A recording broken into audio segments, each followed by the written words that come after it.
Red Nation, are we here?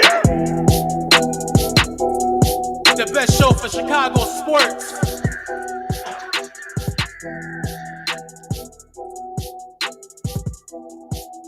Oh my God!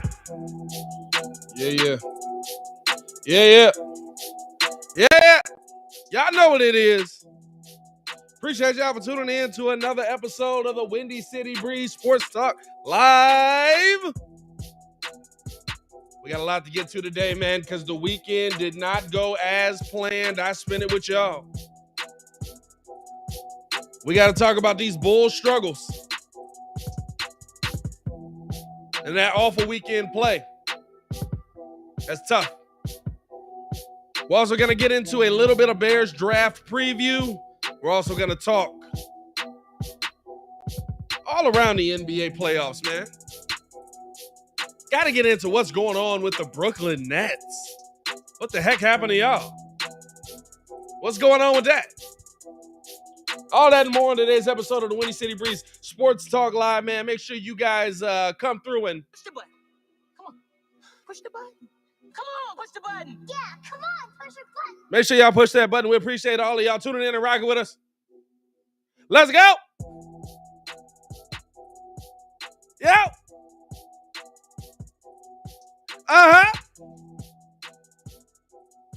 For sure. Let go.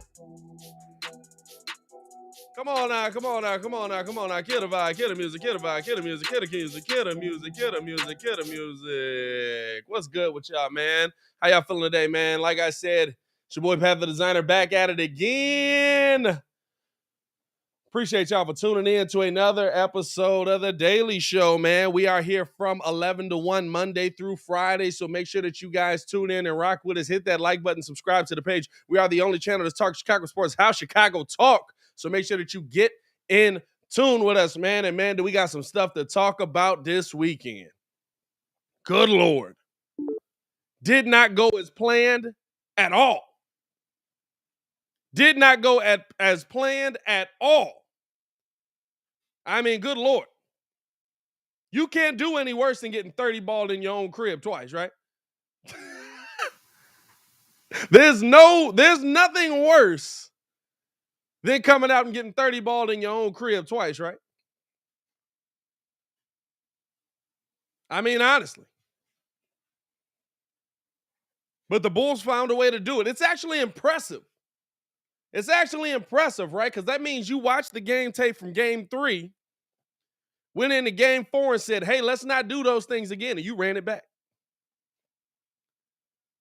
It's actually impressive that they found a way to get blown out back-to-back games at home. And the Bulls now sit down 3-1 in this series. How did they get here? We didn't even do a post-game show after the last one. I'm not going to lie to y'all, bro. That last one broke me a little bit. There was still that hope, right, that you go 2-2. At least make it a competitive series, right? That last one, I didn't have it in me after that. Ooh, Luke kid. What's good with you, my boy? Presidential suite. I let my Maybach black. You can call me Mr. Your mic ain't on the right setting. Say what? I said your mic ain't on the right setting. Oh, is it? What it sound like? You going through your computer? You a lie. You sound like Ringo right now, my boy. But yeah, man. Is this better? Oh, wow. Yeah, much better and louder. Good Lord. All right. Let me turn you down in the You can call me Mr. Glock. Came through real strong on that one, my boy. You can call me Mr. Glock. I've been listening to that for like 5 days straight. All right. I don't know what to do with that. Sounds good. Welcome to the show, my boy. How you feeling? Kid I'm come good. in on the most chill vibe. Just like, hey, it was good. Hey man, I'm a real chill dude sometimes. Yeah, you be chilling out here, man. I ain't mad at you. Real chill dude. But no, man, getting into the game, man. I mean, we didn't really have a post-game show last night. We had one for game 3. Just really high. We saw a very different defense. We saw a more competitive Bulls team in the first 2 games. What changed in game 3 and 4 when the Bulls came home? What changed? I'm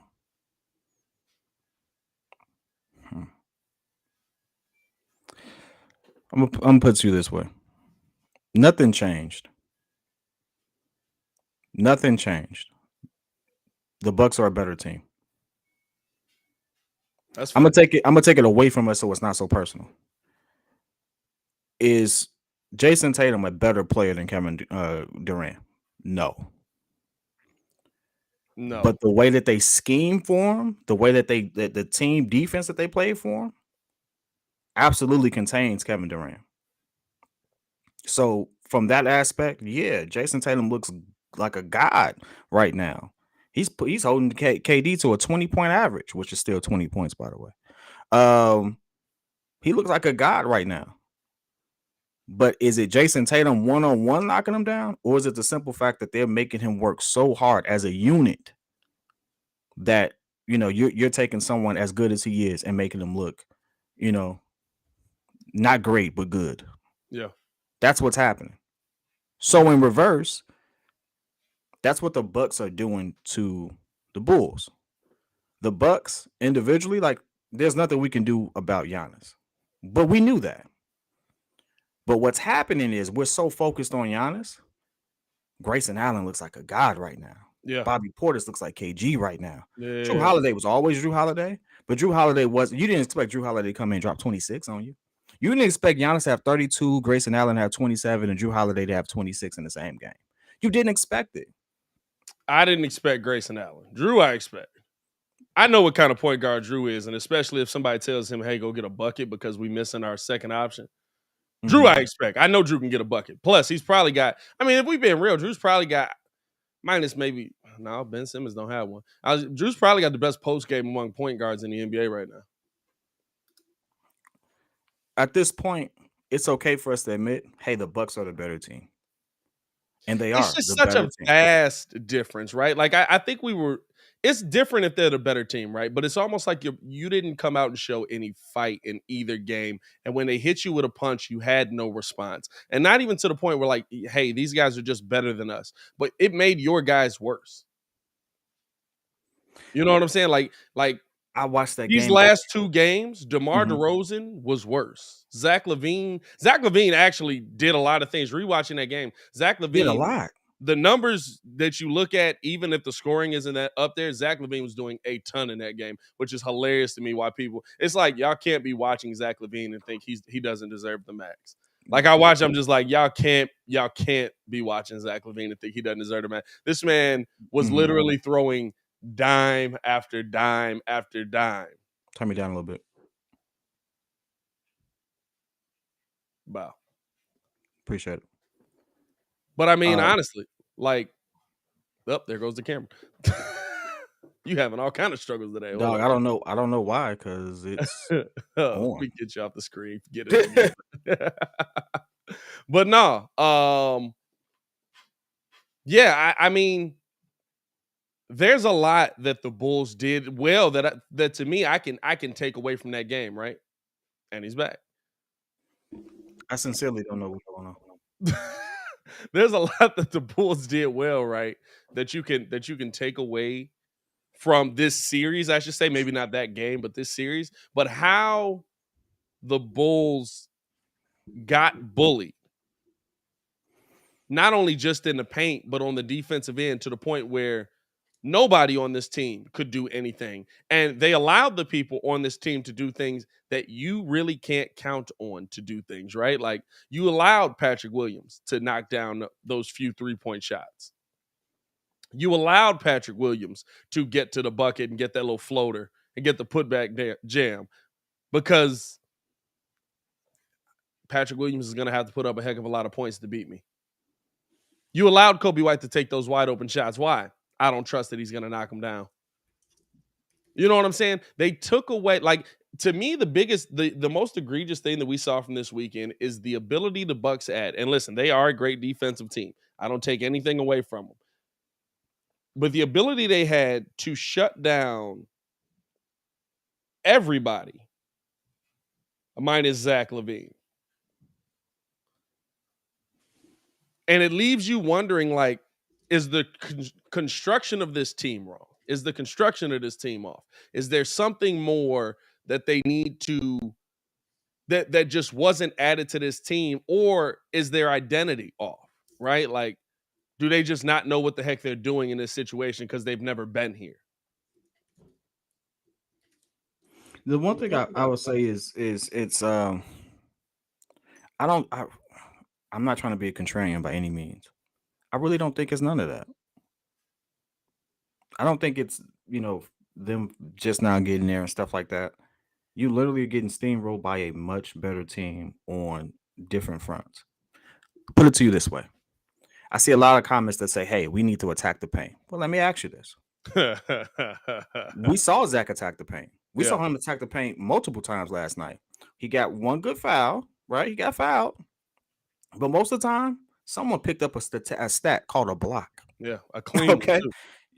Zach is not rolling in there dunking on anybody. I want him to be able to, but the reality of it is, once I get past Giannis, if I get past Giannis, I may have to deal with Brooke.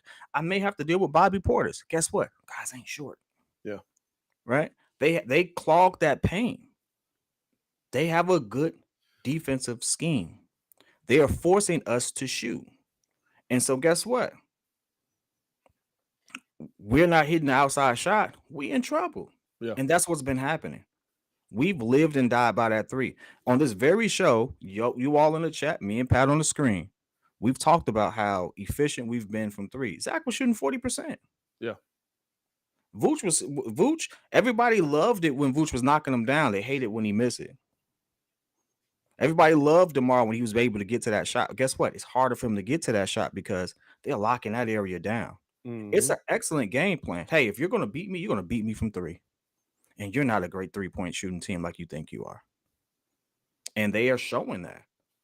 How do you sit there and blame it? It's just a good game plan. We don't have a bench.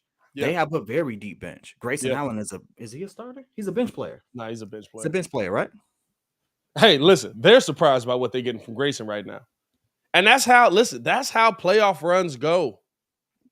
When you find out, like, what you hoped was going to happen coming into this playoffs did not happen.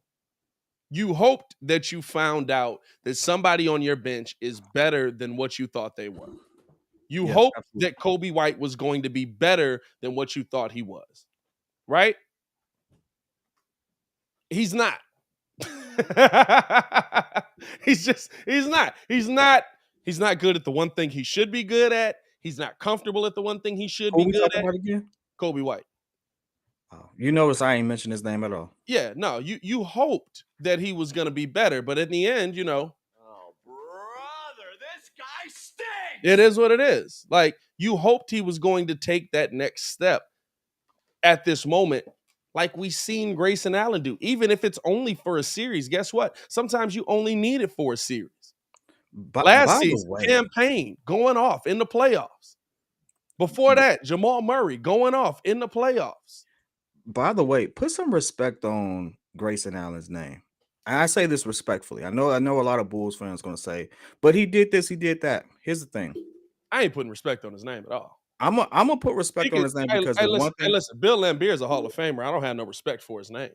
I respect that.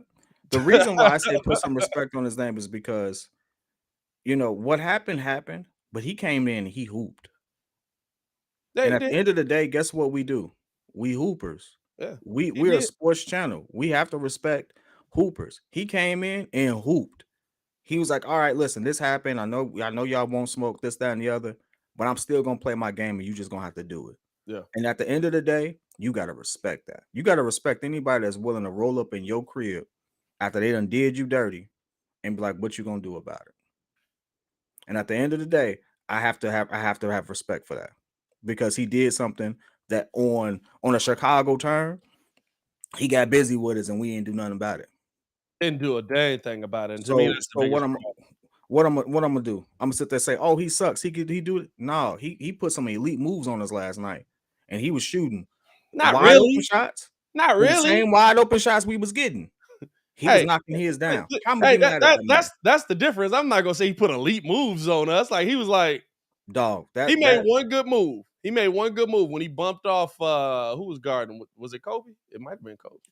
When he came through strong, bumped him off and hit him with the left. That was an excellent move. I had to give him credit on that. And tween, he drove left, tween right, came back left, step back, nice jumper.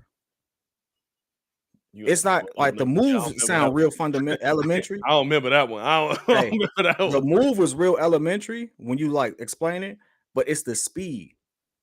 Quick drive, back, step back. That you can't do nothing about it. Yeah. And you can't say only good move. He's an NBA player. That you know what though? Dueling another NBA player. You know what though? That don't mean like, yeah, he is. But there's a lot of NBA players that we look at and we be like, how'd you get here? Cristiano Felicio came to both home games. We like, how'd you get here? As we welcome into the chat, the man, the myth, the legend, Mr. Stefan Adon in the building. What's good? Everybody got the mics coming through strong and crispy today. I like it. Don't trust Xfinity is the hey, listen, don't never mess up a possible sponsor out here, my boy. Hey man. I gotta man. Hey man, the reason why don't trust the camera is the moral of the story. Bro, the minute you be giving compliments about Mud's camera, that is back. I don't know what's happening. Is your camera cutting out? We all had to go through it, but nah, dog. Reason why you can remember, Grayson Allen came straight through, did what he was supposed to do both games. And he handled his business. I can respect you on some like you scored and you did a good job offensively, but you're not just gonna get respect from me off rip. We don't roll like that. You made whole moves. Guess what? You still a hoe. You know what I'm saying? Like you're not gonna get just, oh yeah, you gotta respect what he did. No, I don't. Hey, and he did it on my team too. You don't gotta respect it. It happened. It happened. I ain't got definitely happened. Hey, look, Bill Laimbeer played a lot of championship level basketball versus us. I don't respect none of it. 22 and 27. And the reason I've been off of, I haven't been saying so much about Grayson Allen outside he needs to get hit because I do believe he needs to get hit. But I'm gonna tell you the one reason why I've really gotten off of Kobe White. Because at a certain point, I've learned. Stop it. At a certain point, I learned. They're gonna show you who you are. Y'all gonna have to believe it. Yeah. I told you last season. The man had 2 years in the league, and rookies came in and looked more composed than he did. That's not a development thing. Dog. It's not. Basketball is the one thing where I can sit there and say, hey, you can tell from jump whether someone's gonna have a hard time making that transition. Mm-hmm. Cole Anthony didn't have an off season. Cole Anthony didn't have a bunch of stuff. He came in, he looked head and shoulders better than Kobe White. That don't happen by that. That don't happen. I mean, I think I'm just, and it wasn't just one game. It was multiple rookies that looked better. No. Why? They just knew what to do, where to be. No, I think it's gonna take them a couple years. But you know what?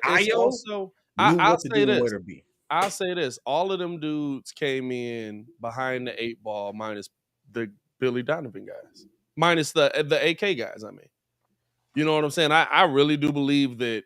I don't think that coaching, if you're a great player, which I think Zach LaVine is, and that's why you saw him thrive that way, holds you back. Which is why KD and Kyrie playing awful in the playoffs.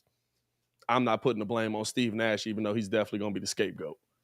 I gotta give him some but he definitely gets some smoke. He got not some. He definitely gets some smoke from me. But Mug's trying to put a chunk of the smoke on him, and I'm like, listen, 65% of the smoke. I got 75, and we can explain that later. You got 75. We'll get into that a little bit later. I'm sorry, I've watched KD win with bad coaches.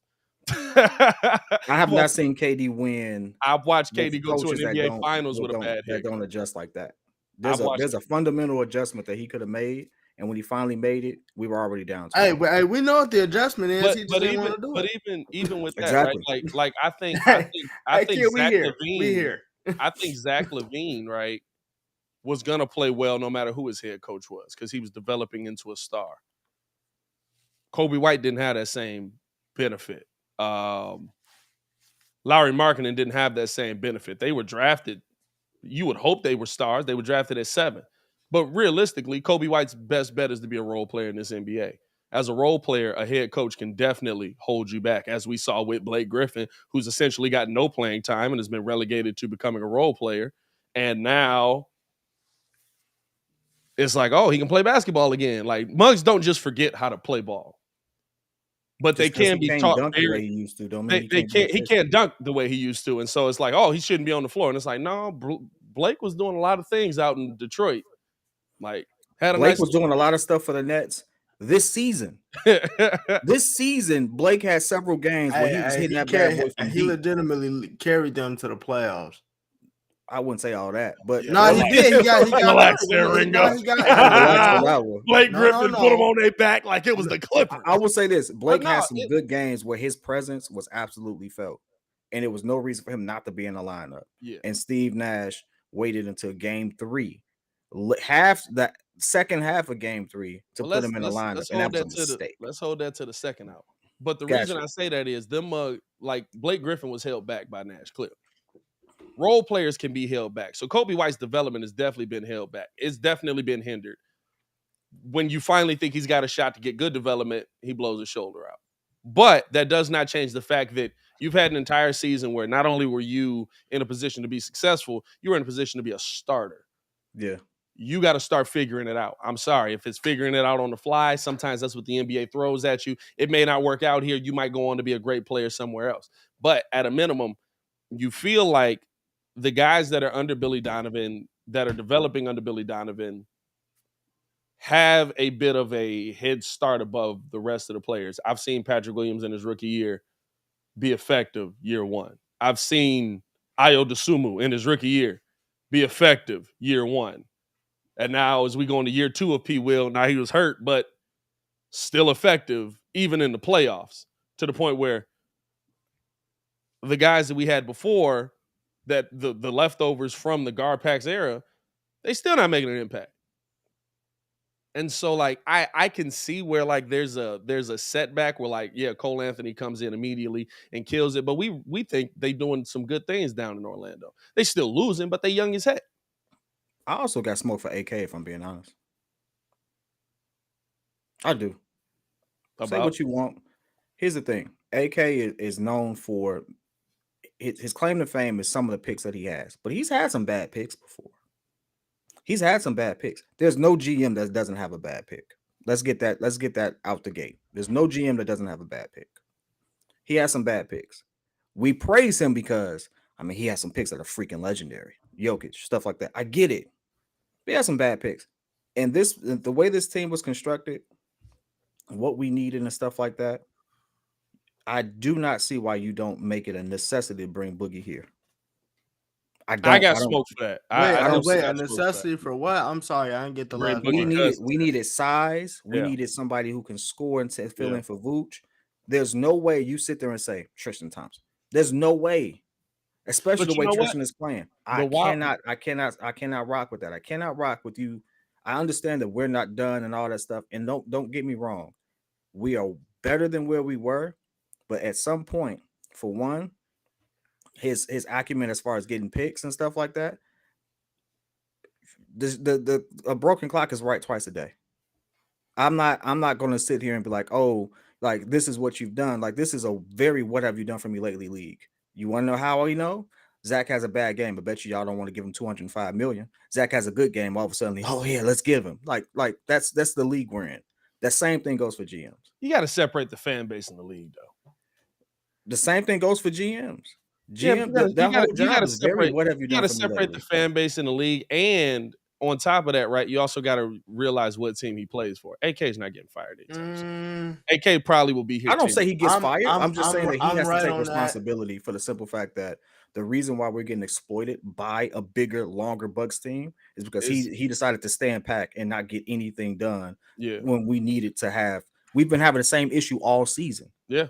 It ain't new. All season, what have we pointed out? Points in the paint, rebounding. Points in the paint, rebounding.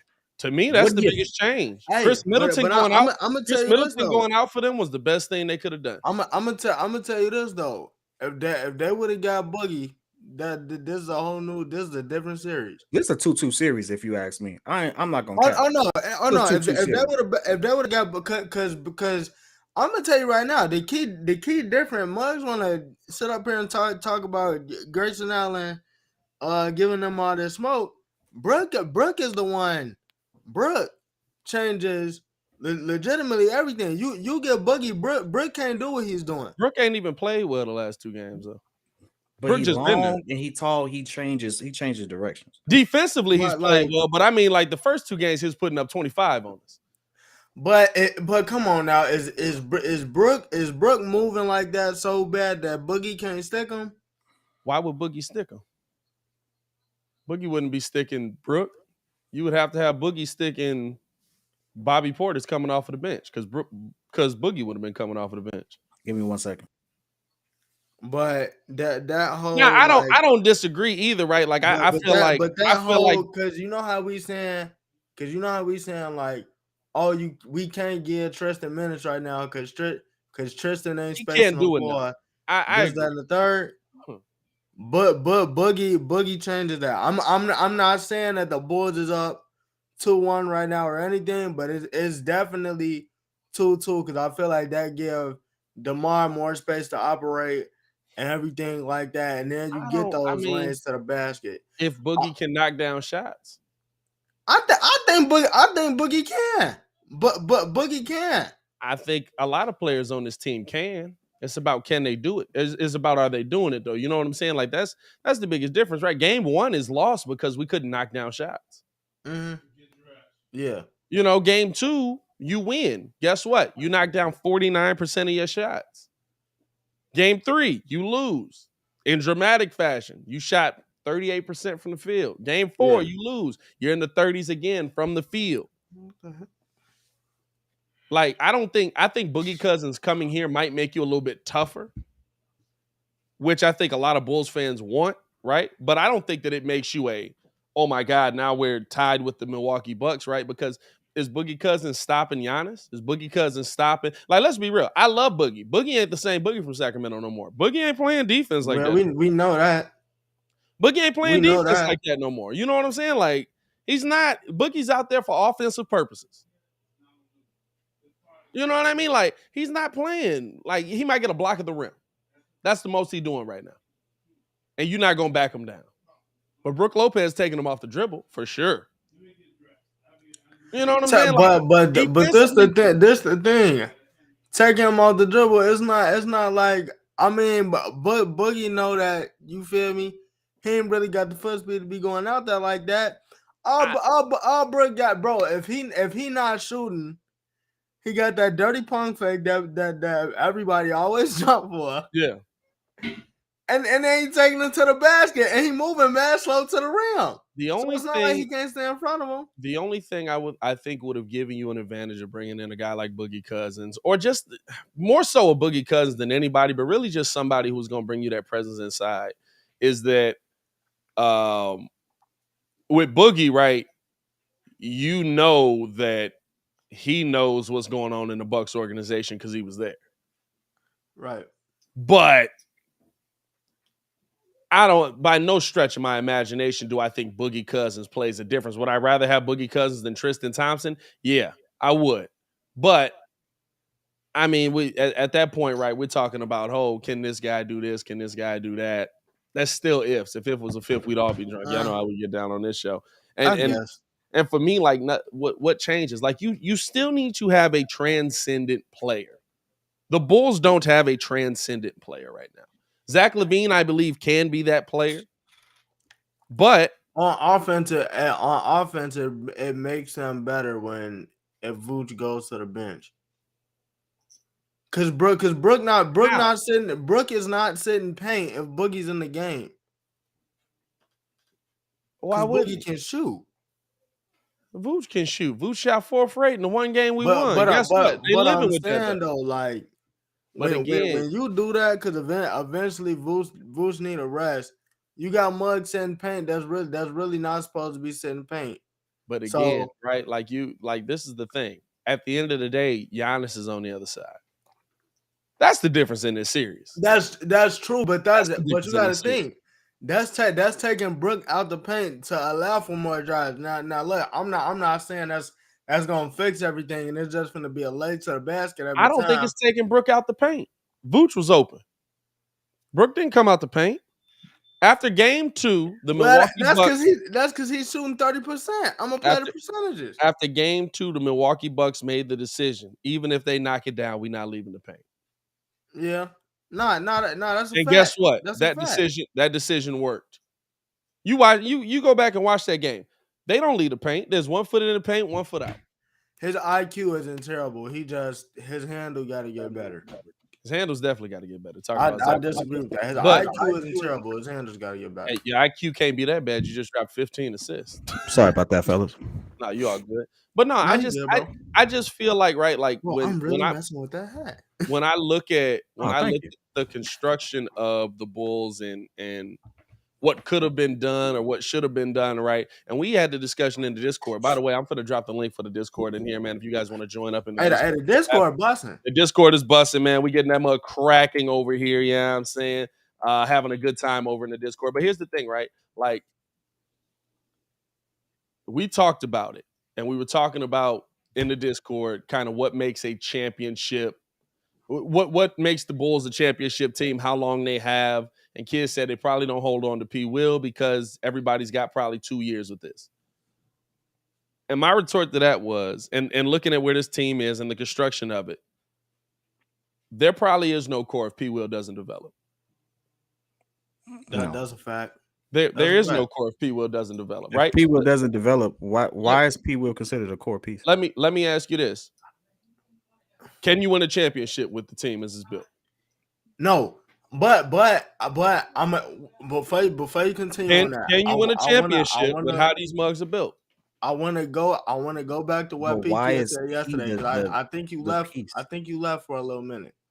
Because for me, right, that's the piece that AK is looking to add with a Zach LaVine, is looking to add with, I mean, I guess Io now, right? For long-term success, for future success, for we're going to win for the next 5-6 years and be competitive, next 7-8 years and be competitive. This is to get competitive now, right? AK wanted to come in and make the Chicago Bulls a destination that people wanted to be around, that people wanted to come to, that people wanted to come play for. And that happens when you bring in DeMar DeRozan and Nikola Vucevic because it makes you a playoff level team. But let's be 100% real. When you've seen them versus other playoff level teams, even with a better roster, there's nothing on our team right now that's better than Giannis. And I told y'all, when you look back at the NBA champions and the people that have been in NBA championships, they are transcendent players. Minus Dirk, maybe, but he's still one of the best power forwards in NBA history. I'm gonna say this. What are we talking about? I'm gonna say this. Cause I don't know what it is today, but I'm big up in my brothers. Yesterday you left for I think a little minute. I don't know if you was here, but Kia absolutely had a bar where he said we can say that this team has. What did he say? I think you said we can't have this can't be a championship team because we don't have a championship mentality or something like that. We can't have win now expectations without a win now roster. Yeah. We don't have a win now. We don't have a win now roster. You all, like, I'm gonna be honest with you. The 4th overall draft pick in the second year, injury or not, you expect to see more. You want to know why Anthony Edwards, people can say, you know what, man, the Wolves can move off of Cat. Because in the second year, even if he got injured, you still had something to show that he could do more. Wiseman. You know why the Warriors are so freaking tough? Because you know what he can do. He ain't very- did nothing though. he's done more than P. Will when he was there. When he was there, his contribution to that team was great. And you looked at that, was like, man, now they got an inside game now too. And they got shooters. How the heck did they retool so fast? That was literally the conversation. That's nice 2 years ago. Yeah, okay. So here we are 2 years later from drafting P. Will, and we're still saying this. We're still saying he has potential, but you ain't really seen it outside of 1 or 2 games. You ain't really seen it. We're having the same conversation. He has to take the shot. He's hesitating. He has to do this. He has to do that. I don't care if he's missing. Take the shot. I don't care what take the shot. Nah, I care if he's missing. Okay, well, listen. I You miss care if 100% he's of the missing, shots right? you don't take. You miss 100% of the shots you don't take. I don't agree with that. I don't agree with that because Okay, let me ask this: what do we need? no wait. I'm Bigs not and wait. shooters. Hold on. He's I'm a agreeing big who with don't get boards and can't shoot. Lou Dort. Let's go back. Let's go back to the bubble. Let's go back to the bubble. Lou Dort. He was in the game for defensive purposes, just like P. Will. What did Chris Paul tell him to do? Shoot the ball. He couldn't be out there unless he shot the basketball, right? He didn't care if he was missing. He just wanted him to pull it. But that gave him the confidence to do what he's doing right now, and they almost won that series. They almost won that series, but you see now, going forward, him, Shea, and Josh Giddey, that's the core. But he don't get there unless he shoot the ball. It don't matter about the misses. We He not gotta pull it. OKC. pull OKC has that. a bunch of is the youngest team in the league. We're not OKC. You could do that with OKC. You could sit there and ride the development train when you got 1,000 picks and a bunch of young players and you're trying to rebuild. That's not Chicago. In fact, we're on 2 opposite ends of the spectrum. We really are. No, I was Lou just Dort, giving, you know what I was happened just from Lou giving him Dort an in example about shooting the 2019? ball. Lou Dort went from 7 points a game to 14 points a game because he kept shooting. His shooting percentage went down, but he kept shooting. Guess what he did his 3rd year? Did it go up or did it go down? It went up because he kept shooting.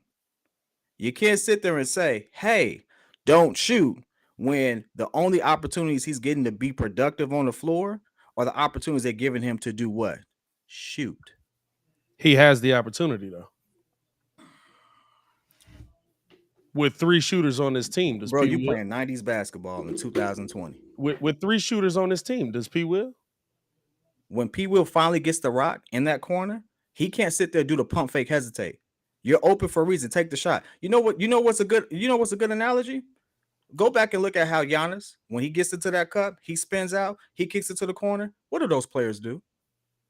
Shoot. That's great, but at the same time, when It's great because it works. When and P. if you Will, don't take the shot, you don't keep the offense. How many times have we seen them just leave P. Will over there? I'll live with that. In Yeah. fact, And he I would shoots those absolutely live with that. I would live with P. Will at that 3-point line, and I'd come back and double on Vooch. You want to know why? Because I ain't worried about him shooting. and he shoots in those moments. And we saw him shooting those moments in this series. Yep. All right, Pat. Did we not? No. No, To his he's not credit, being he effective. has done it. Did we Not not? all the time, but he's done it. He's passing up a lot of shots. when and he's you're sitting been there open, praising him on the 6 when shots he- he do take. When he's been No. open, Pat, he hasn't shot the ball this you season. can't be part of the core if you're not going to take the shots. I'm telling you right now. They literally put that man on ESPN as a matchup for Giannis, and Giannis bumped that man out of his way like he wasn't even there. Absolutely. He did. He will does not stop Because Giannis. Giannis is the best player in the NBA. And he's showing it right now. Like that's not even an argument. The biggest thing that I'm saying right now is that your core that you have, that you think is your core, isn't going to win a championship. Nikola Vucevic, DeMar DeRozan, Zach LaVine is probably the best piece on that team. And the only way that they even get close to sniffing a championship is if Zach LaVine says, I'm the number one. Your core is Lonzo Ball, young player. Zach, young player. DeMar, veteran shooting guard. And Vooch. That's your core. Mhm. Everyone else is expendable. And Lonzo Ball has not played a full season in his career yet. Can I count on Lonzo to be there? Hey, listen. Right? Listen, like I love Will's Lonzo. been here 2 seasons. He's missed half of it. Agreed. I don't. Hey, Lonzo's contribution to the team is greater right now. So if you want to make anyone a part of the core, it's the person whose contribution means more to the core. But what I'm telling you is there probably is no core in realistic moment if P. Will doesn't turn into the player that AK hopes he does. So what's the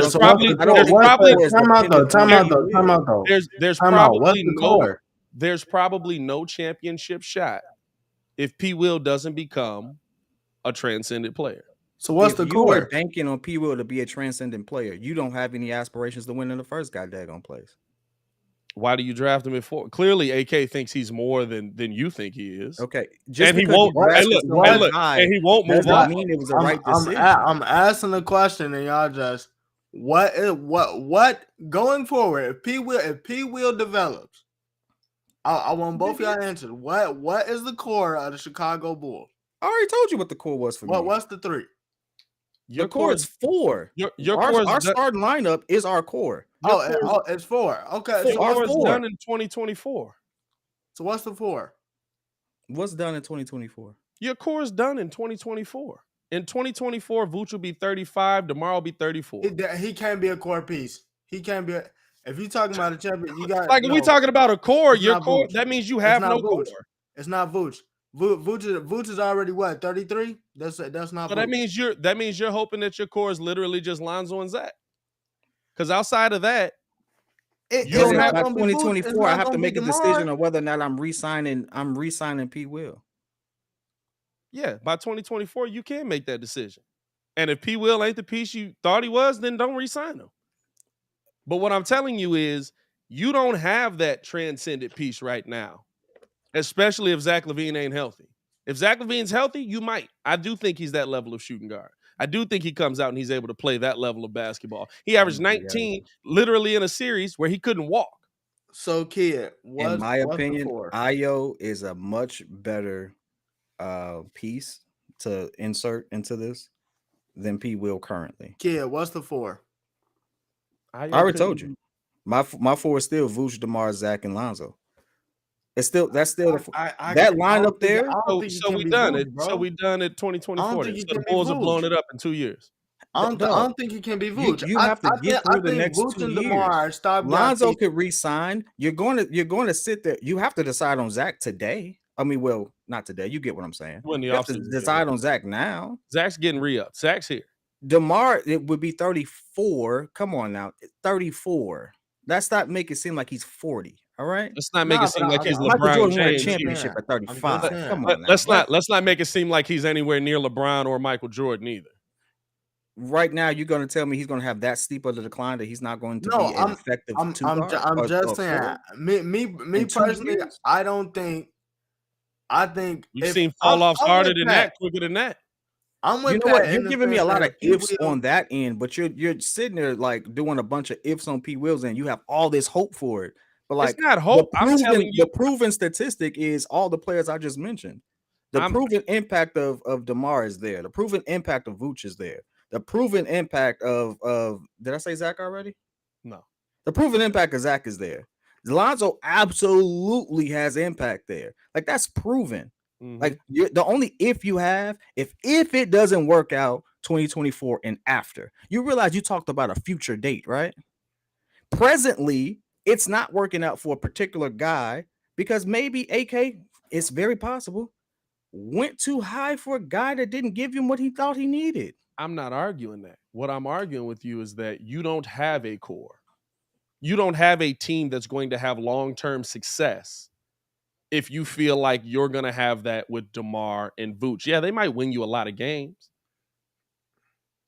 But do we see them, even if they got out of this round, do we see them getting over the Boston Celtics? No, isn't the goal to win a lot of games? The way Boston playing right now. Isn't the goal to win a lot of games? Sure. So you want us to be the Atlanta Hawks? The Atlanta Hawks have had multiple seasons where they've led the NBA in wins. Where they've had the most wins in the whole starting five made the All-Star team. Whole starting five made the All-Star team. You know what they did in that second round? 1, 2, 3. Cancun. No, that you know why that You happened? know why? Because they came up their main guard is barely 6 foot. He weighs less than Ringo, and he shoots from half court like he's Steph Curry, and he's not. And in the playoffs, like I've told you this entire time, how many you times? can game plan for that. Pick Kevin whatever. Durant is still to me the best player in the league. But if you have a proper game plan, you can shut a lot of that stuff down. So why did the Atlanta team with Lou Williams and Kyle Korver and all of them lose to LeBron? Because they was moving the ball. The problem with this team, the problem with this Atlanta Hawk team is that what does that have to do? They're not moving the ball. What I'm saying is, if you have this level of talent, it still has a cap to it. Unless you have that transcendent player, and the last 30 years of the NBA will tell you, you will not win an NBA championship. But Zach has the opportunity to be that transcendent player. I just watched him play half the season hurt, noticeably hurt. Yeah, 100%. I said Zach could be. So, but is Zach gonna do it by himself? Even Giannis ain't doing it by himself. DeMar is king of the fourth. You do realize that DeMar is leading the league in fourth quarter points. You don't get that by just being a bum. Who called him a bum? But that's not what I'm saying is you're bringing up all this stuff like you need a transcendent player. Okay, we just established that Zach could be that transcendent player. We just established the simple fact that he does have the help, DeMar. We also established the fact that Vooch, who's the most consistent player this playoffs, can be a very pivotal piece. You have pieces there. Your deficiency is you need a little more size and role players that can shoot the ball. So if we got you just need role players that can shoot or are willing to shoot the ball. So that doesn't mean you don't have a core. That means you're deficient in an area that people are exploiting. Mm-hmm. That's basketball. So if we have more size, Zach is healthy, we win this series. If we had more size, and Zach is healthy. A healthy Zach, more size, and healthy Zach shoots 40%. Role players that could shoot, yes. I think we have a chance to win this series. I'm not going to sit there and say we're going to beat the defending champs with the second coming of Wilt freaking Chamberlain. Like, I'm not going to sit there and make that statement definitively. That's what I'm saying, though. I'm not going to make that the statement definitively. But what I will say is we have a much better chance with more size and role players that can shoot. Yes, we do. That's clear. That's why we're getting beat. P. Will don't solve that for me.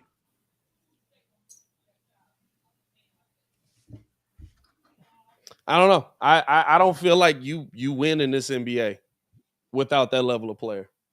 You definitely don't. I mean, there's a lot of guys that don't get to the NBA Finals just because. What level of player? The best, top 5. What NBA champion? Before he got injured, we consider Zach a top 5 shooting guard. Not top 5 shooting guard, top 5 in the NBA, my boy. Is Jason Tatum top 5? Jason Tatum ain't won an NBA championship. Look like he really primed to be in that conversation. If he wins one, then guess what? We can start talking about him and being in that top 5 position. But Jason Tatum right now ain't won no NBA championship. Jason Tatum ain't made it out of the ECF yet. You know he lost to? A top 5 player in the NBA. How about we get to the ECF first? Hey, because when I said that apparently getting to the ECF takes you don't get credit for that. So no, you didn't say that. You said he has championship experience. He don't have. You're the Eastern Conference champ. That's going. You're the Eastern Conference champ. That's going. They were not. They were not. But you're you know what? You got it. They were not. They were. Listen, if he was an Eastern Conference, hey, guess what? Chris Paul is a Western Conference champion. Chris Paul got championship experience because he played in the finals. Hey man, you don't have championship experience until you won a championship. Well, no, you got experience. It might be a bad experience. No. You have No, but finals that's all I'm experience. saying, though. Like, You he have got finals experience. You don't have Right. championship experience. You don't have championship experience till you win a championship. Okay. Ringo Okay. want that ECF to count for something. He said, my Miami Heat team made it to the finals, Okay. and we won the ECF. We got championship You experience. know what the funny But thing at the same you have time, finals experience. You don't have championship experience. You got finals experience. okay. All right. Oh, I mean, I'm not trying to dish you, but I'd be like, there's a big No, difference between I know. you got there, but you got, know. I think, what was it, 4-1? Two. Oh, Bro. okay. God, Ooh. dog.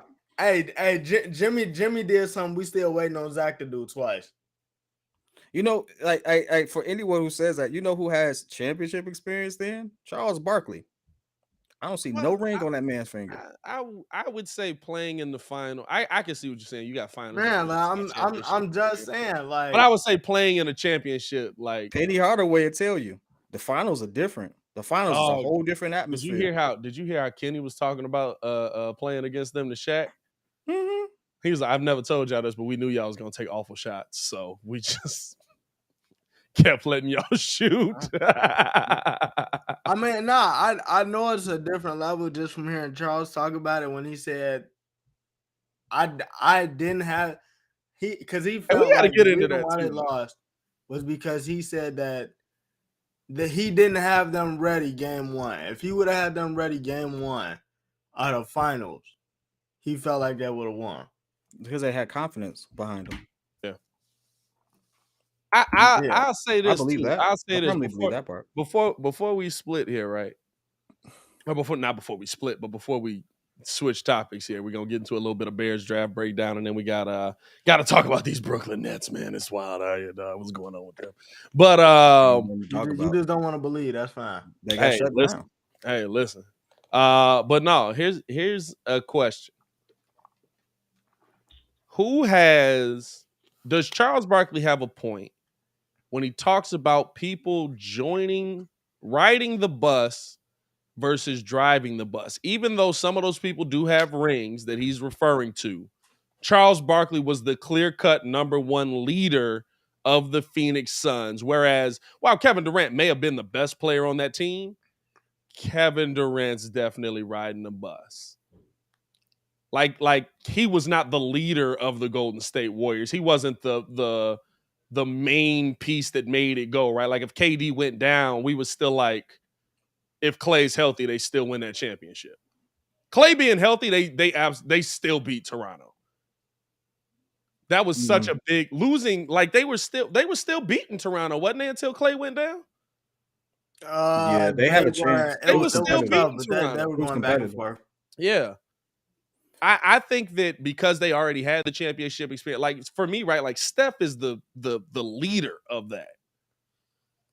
And then everybody kind of funnels in around him, and Draymond might actually be the vocal leader of that team. But like, hey, you can look at the numbers and see that Kevin Durant's the best player on that team, right? Like the best player for me, the best player is not always the leader. The best player is the best player, at least in today's NBA. I guess I would say that. You know what? I love the fact that Charles spoke on it, and I think I think you have to really give credit. It's very nuanced. Kevin Durant was the best player in that series, 100%. and came back on one leg, dropped. What he dropped 12 in 8 minutes, Dropped 12 points in 9 minutes. KD was the best player. You are a legendary talent when legends defer to you. And that's what he did. He made legends defer to him. Now, here's a reality that no one wants to deal with. The Cleveland Cavaliers were just as good. They were. You want to know how we know they were just as good? They came back 3-1. Like, no matter what you sit there and say about 73-9 and all that stuff, none of that crap matters. Get that out your head. Because if they were head and shoulders better than anyone else, series, was he? KD No. wasn't there that series, was he? What I'm saying is that was the year before. People vilify KD for going there because they won 73, wins and stuff like that. But no one sits there and looks at the opponent. No one gives credit to the opponent. No one gives credit to the Cleveland Cavaliers, who had two legendary people. There was a game where Kyrie and LeBron dropped 82 points, 41 apiece. Yeah. It's okay for you to sit there and like give them credit. LeBron was absolutely the best player on that floor for a time, and then it was Kyrie. Kyrie was better than Steph and better than Clay in that series. You have to go back and look and take off the rose-colored glasses. It's not me being a Kyrie fan. I'm a Kyrie fan because of that series, if I'm being honest. Because of that series, and you saw what LeBron needed, and you literally saw LeBron go out gassed, and Kyrie was like, "Oh, I got this," and goes off. Take your bias away and watch the game. Stop looking at the people and watch the game. That Cleveland Cavaliers team was better than the 73-9. They were great. They were great because they were better. But Clay got hurt, right? Who got hurt? Got suspended. The series that he's talking about, that's when Draymond got suspended. Draymond on that year was when I say a different level. That dude, like that year, Draymond was just different. It was that's Draymond one game. You mean to tell me that one game means that you dropped two other additional games? No, I feel like it was at home. I thought they lost somebody in that series. They lost Draymond. They lost Draymond. They lost Draymond again. No, they lost Draymond. Oh, and they lost Bogut. Andrew Bogut got hurt. They lost and they lost Draymond. Here's the thing: they lost Bogut. They still won games. They still won the games without Andrew Bogut. Yeah, they lost Draymond, and they lost. They wasn't a blowout. Dre hurt his back. Dre kicked somebody. Dre rose up under LeBron. Andre Iguodala, he hurt his back. Yeah, a lot of that stuff happened, but guess what? You still up 3-1. It don't matter. It's still a ring. Yeah, you up 3-1. You still up 3-1. I have to beat you 3 times in a row. Oh no, yeah, no. So you mean to tell me if I beat you 3 times in a row that I'm not better than you? That team was better. That was a better team. If you look at that season, the team that had the record for most threes in the game was not the Warriors. It was the Cleveland Cavaliers. Yeah. They had shooters. They had shooters around LeBron, and they had somebody who could sit there and take up a score. So what? I said we be going down these rabbit holes. This didn't answer the question. So here's the point. The point of it is KD wasn't a bus rider. KD came there and absolutely put them in a totally different league. It wasn't a bus rider. I don't agree with KD being a bus rider. By no means do I agree with that. But does he have a point where there's a different pressure with someone who drives that bus as opposed to someone else? Absolutely. When people make that stupid argument that Robert Horry should be in the same conversation as Michael Jordan, what? Just because he has 7 freaking rings. I don't care how many rings. I don't care. That's a rider.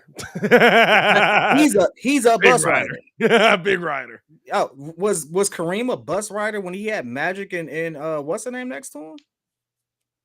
Was Larry Bird a bus rider when he had 3 other Hall of Famers when he had there? I wouldn't say that KD was ever a bus rider because he's the clear-cut player of that team. But I think Charles was going more like when you got the pressure on your show. Like if they lose that right,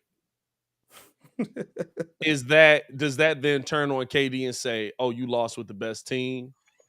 Or does that then turn on the Warriors as a whole and say y'all added this piece and y'all still lost? Right? Because they instantly became the villain of the NBA. I don't care if you won 10 chips before I got there. If a team comes out and beats me from a 3-1 lead in the finals, they were the better team. And guess what? They were. And you want to know how we know that they were? Because they got back to the finals the next year. Lost. They lost. Who was They lost, but you can't tell me there was any other team outside of the Cleveland Cavaliers that could even compete with I'll say besides this, Houston, and Houston smoked it. The one thing about that I think that changes that is I don't remember who was healthy. It's been so long. But I feel like there was one more injury. Like somebody was hurt. That was a pivotal piece on that team. Who? Draymond? You said Draymond hurt his back? I said Dre got hurt, Draymond got hurt, Bogut got hurt, and then Draymond hurt his back. I mean, not Draymond, but Andre Iguodala hurt his back. Iggy hurt his back. Bogut got hurt. Draymond got suspended for 1 game. Nothing else happened to Draymond but him getting suspended for one game. After that, but those was Game 5, he those got their suspended. core. Yeah. Those were their core pieces, though. 'Cause he You stood talking up about core underneath. pieces. He stood up underneath LeBron, which was the weakest suspension. It was the weakest suspension. It's like Draymond has done some wild stuff in this NBA, dog. Y'all gonna suspend him for that? You know who's a bus rider who walk around like he did everything? Scottie Pippen. Scottie Pippen says he was a no. I don't agree. I don't agree with Scottie. Greatest. I don't agree with Scottie for a lot of the stuff he say, but I'll never call Scottie Pippen a bus rider because Scottie Pippen leads almost every statistical category in the playoffs with Mike besides scoring. Steals, blocks. He don't lead steals. Mike leads steals. He definitely leads steals in the playoffs over Jordan. Not like all time, but So y'all heard what he said, right? I'm I don't. It's always something new with Scottie Pippen. I ain't listening no more, dog. I'm remembering Scottie where he was. I'm not moving on to new Scottie, bro. Scottie swear he was better than Jordan. I swear Scottie with the drip in his head. You know what I'm saying? Hey, this is the thing. Hey, listen, I do want to see though, because you know they went 1-on-1. Was Jordan killing him? We never hear that.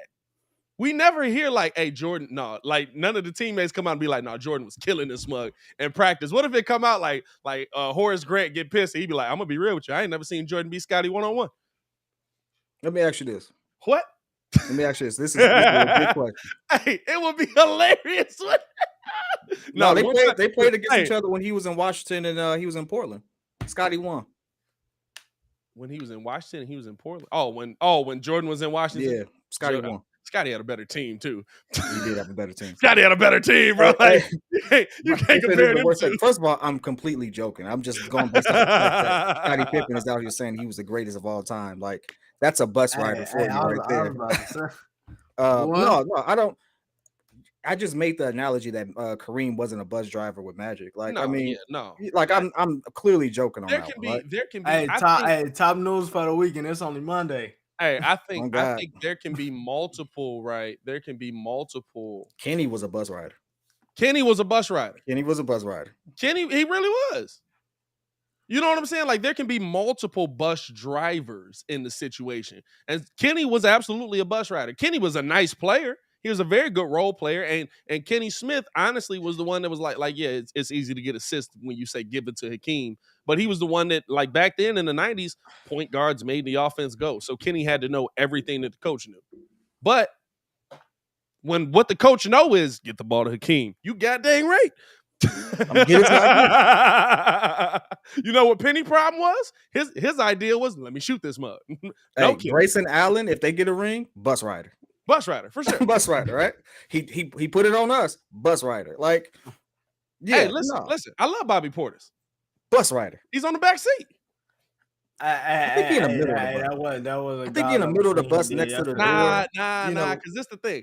You know it was the most fun in the back seat.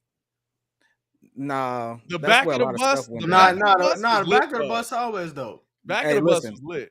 I didn't sit all the way in the back because I wanted to be by the door in case smoke went down.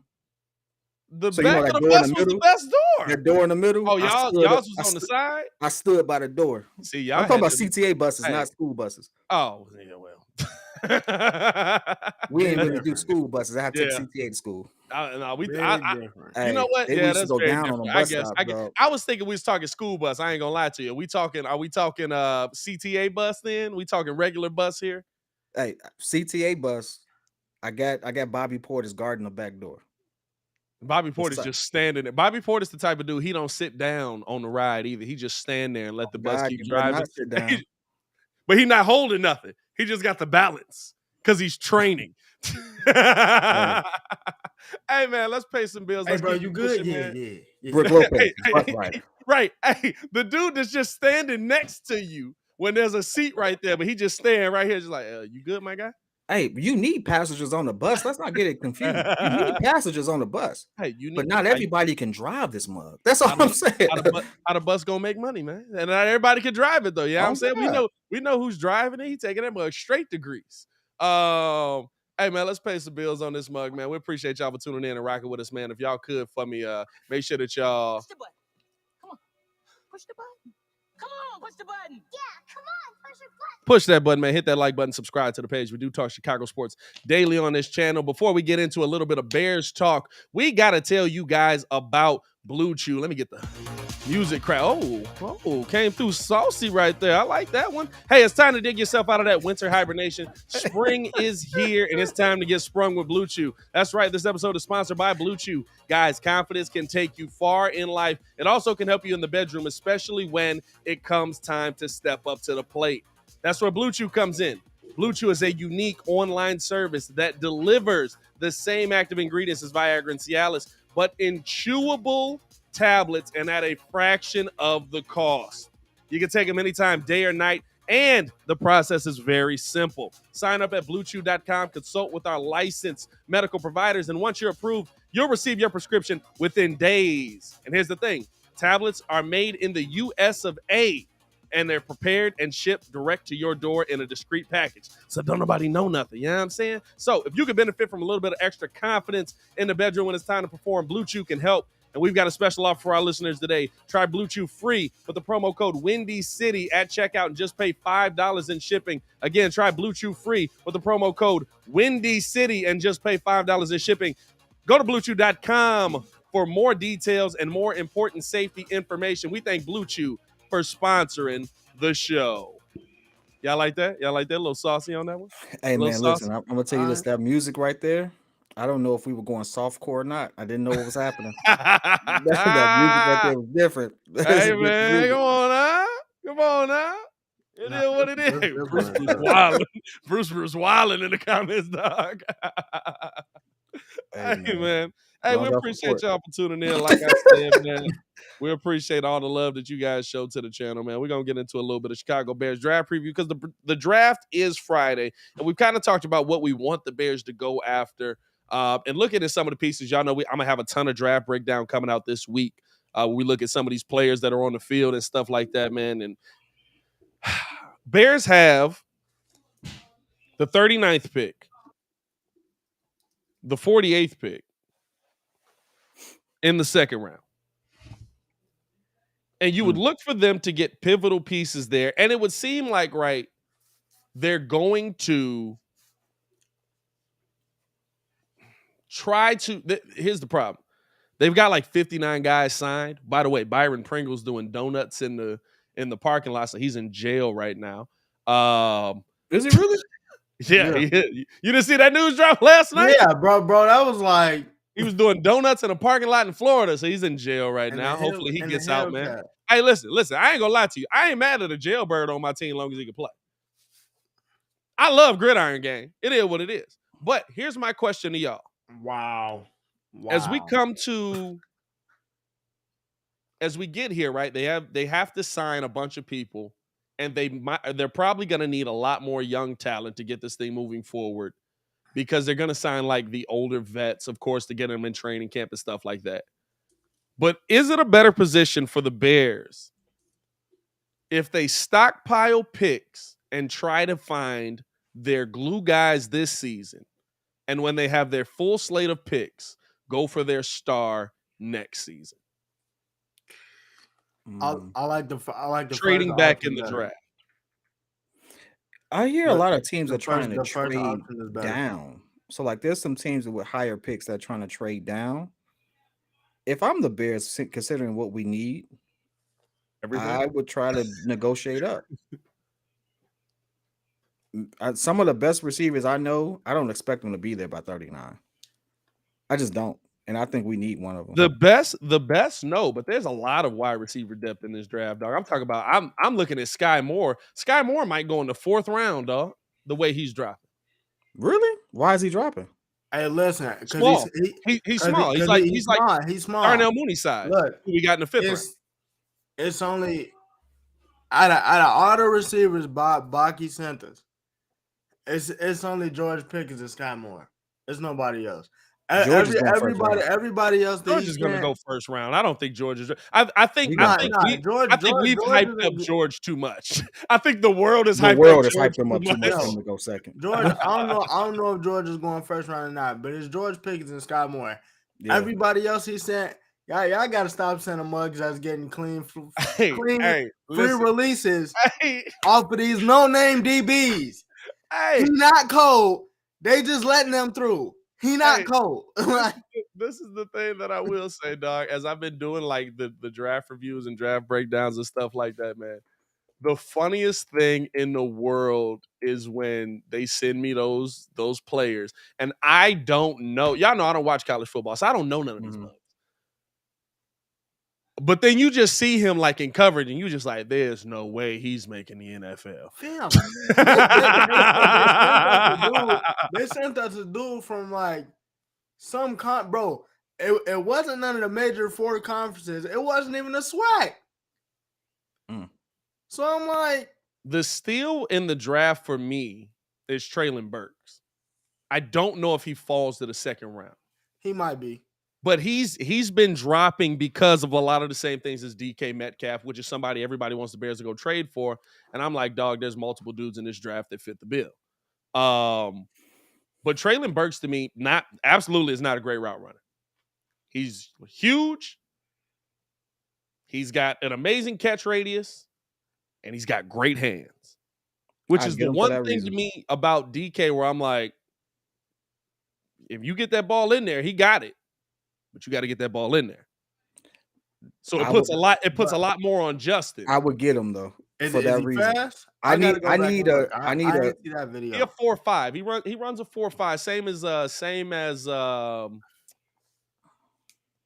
what's my boy DeAndre Hopkins. DeAndre Hopkins. So what about the feet though? I love this is my favorite thing, right? With Muggs be like, hey, I have Muggs in the comments like, bro, he's so slow. And I was like, he runs a 4.5. Like, yeah, you could do faster than that. And I'm like, a 4.5 40? Like that's not slow. That's just not the fastest in the NFL. Like, what are we talking about? Like everybody can't do 4.24 or 4.3. Like, I'm gonna tell y'all what y'all know that's a tenth of a second though, right? Right, crazy, bro. Hey, listen, I'm gonna be honest though. I'm gonna be honest, right? And he's 6'3". All the dudes that are running like the 4.3s are like 5'10", 5'11". He's have you ever seen a race judged by a tenth of a second? DK is an anomaly, bro. DK does run it. He's sub 4.4, right? Who, DK? DK sub 4.4, right? No, I thought he was. Hold on, I got it. I thought DK was sub. He's like, I thought he was 4.43.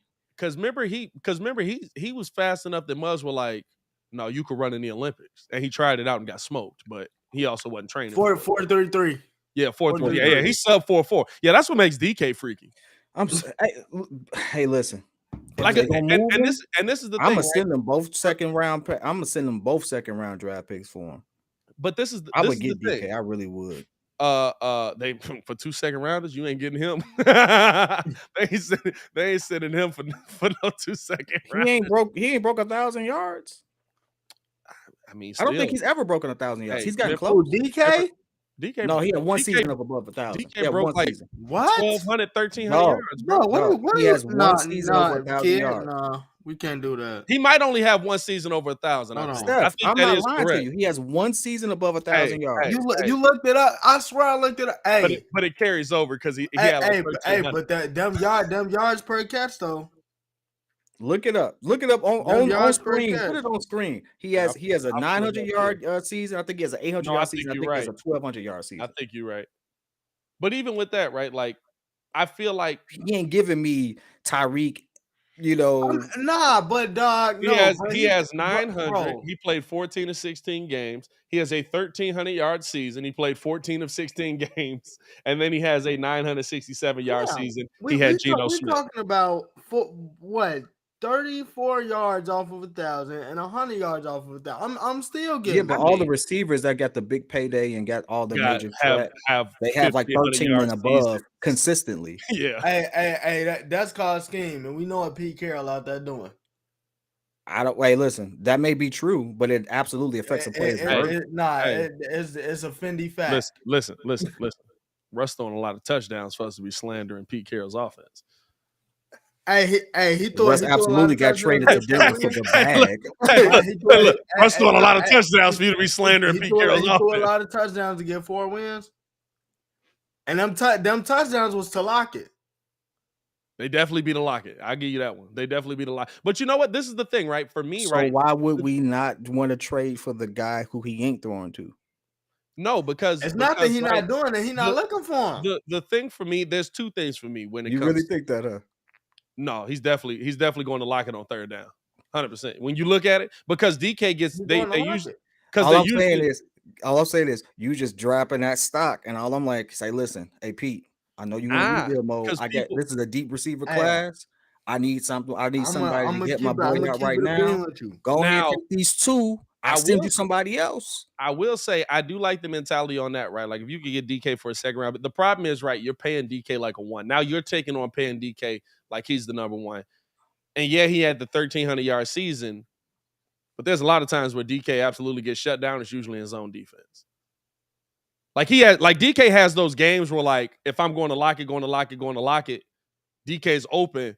I'm gonna throw you this out route real quick, and then DK's like, "Oh, they got a 5'7" cornerback on me. Get off me!" And then he take off for like 70 yards. You know what I'm saying? So like it's an up and down. It's a give and take. I'm not mad at it, but there's two things for me, right? One, you got to pay DK as a number one. Where in that situation, you're trying to set the Bears up in the same situation. So Darnell would be your number one because he fits a lot of the same things that Tyler Lockett does. How much is a one getting paid? I would. You probably have to pay him what market value is right now. A little bit below Tyreek, a little bit below what's his name paid? Got paid DeAndre or Christian Kirk. No. Well, Christian, no, he got the bag. That's ridiculous. Ridiculous. What Devontae Adams got? Oh. You know what I'm saying? You're probably paying him whatever the step below that is. So what's that? 18? Oh, I pay him 18. I pay DK 18. Come on, man. Come on. Don't make me Boosie. Come on. The other thing for me is I think you can find that. I think you can find it. When is the last draft where we didn't find a next level wide receiver? Our last 3 drafts, we found Justin Jefferson. Not the Bears. I'm just talking about the NFL, right? Like Justin Jefferson, freaking first rounder. No, I'm just saying, like, there's been right, and even outside of that, right? Like, we found Darnell Mooney in the 5th. That's Darnell Mooney, though. We not even sure. Listen, but we found him in the 5th, and ain't nobody talking about him being WR1. Who? Nobody's absolutely going into this. No one's calling him. That's the Bears. We ain't been able to trust them. They just got a new regime. Hey, listen. Forget if you trust anybody. Justin Fields said that's WR1 because he the only one that came down there working with him. I hear everything you're saying, my boy. I'm not against you. All I'm saying is I got 2 picks on some maybes, and I got somebody who I know can go get it, who's freakishly tall, freakishly fast, and can absolutely be that receiver that hits me out of them tight situations. Man, go ahead and take these 2 picks. What else you want, so much, right? You need so much. That's the biggest problem. That's why I said, should the Bears trade back in the draft, right? Because next year you do have a first-round pick. You're thinking this year, you're hoping this year that, like, you're playing better. But I'm all like the Rams. F these picks, dog. Go ahead, give me this receiver. The Rams in a very different situation. You know why the Rams can say F these picks? Because they drafted well already. Hey, listen, I got you. I'm with you. But I'm going to tell you this right now. That man's available. They in rebuild mode. If I don't hear them even think about tossing them 2 picks right there and talking about paying them, we got 147 million freed up next year. Man, pay that. You know what I mean? Get these picks and pay that man his money. Hey, man. Stop playing with me, man. They need to do it. I want Justin to have the biggest targets in the world to throw to. I want this man to succeed. I want him. I definitely want him to have bigger targets. Because like you brought, like the biggest targets you brought in was what? Equinemius St. Brown. You could get him the heck out of here. I ain't gonna lie to you. Solid 56% catch radius. Or 56% receivers. Y'all happy about Pringle? That man in jail for doing donuts. Man, come on. Hey, but you know what, man over here, dog. No, the reason I'm excited about Byron Pringle. Hey, look, first off, listen, a little jail time ain't never messed nobody up in the NFL. Come on now, let's stop playing. You might as well go get AB now. Like, come on, dog. Like, nah, hell. Hey, look. Nah.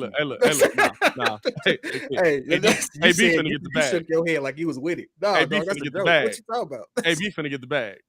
He ain't finna get it back from us. No, not from us. No, he better not get it back from us. Hey, listen, AB hit this team right now, boy. I'm done. I'm done. I was like, y'all just want this to blow up, huh? I bet. I can't do it. That'd be I hilarious. can't do it. I can't do it. But no, honestly, like to Kanye me, would be at right, the games. I could see the Bears trading back in this draft and trying to get their glue guys. Because right now you don't have none. You know what I'm saying? Like, you don't have that guy that's gonna be like, hey, he's gonna come in here and he's gonna just get the job done. Or he's gonna come in here and he's going to do his job well. Like, you got Justin Jones, that's kind of a glue guy, but you need more of them. You need more glue guys on the team than you need superstars. So for me, right, I think you could do well this season. I don't think you win the Super Bowl this season anyway. It surprised the heck out of me. But I think you could do well this season if you got some pieces that you could put in there and be like, that's a piece that does his job really well, and he'll do his job really well for the next 8 years. And then when you have a first-round pick next year, yeah, swing for the fences.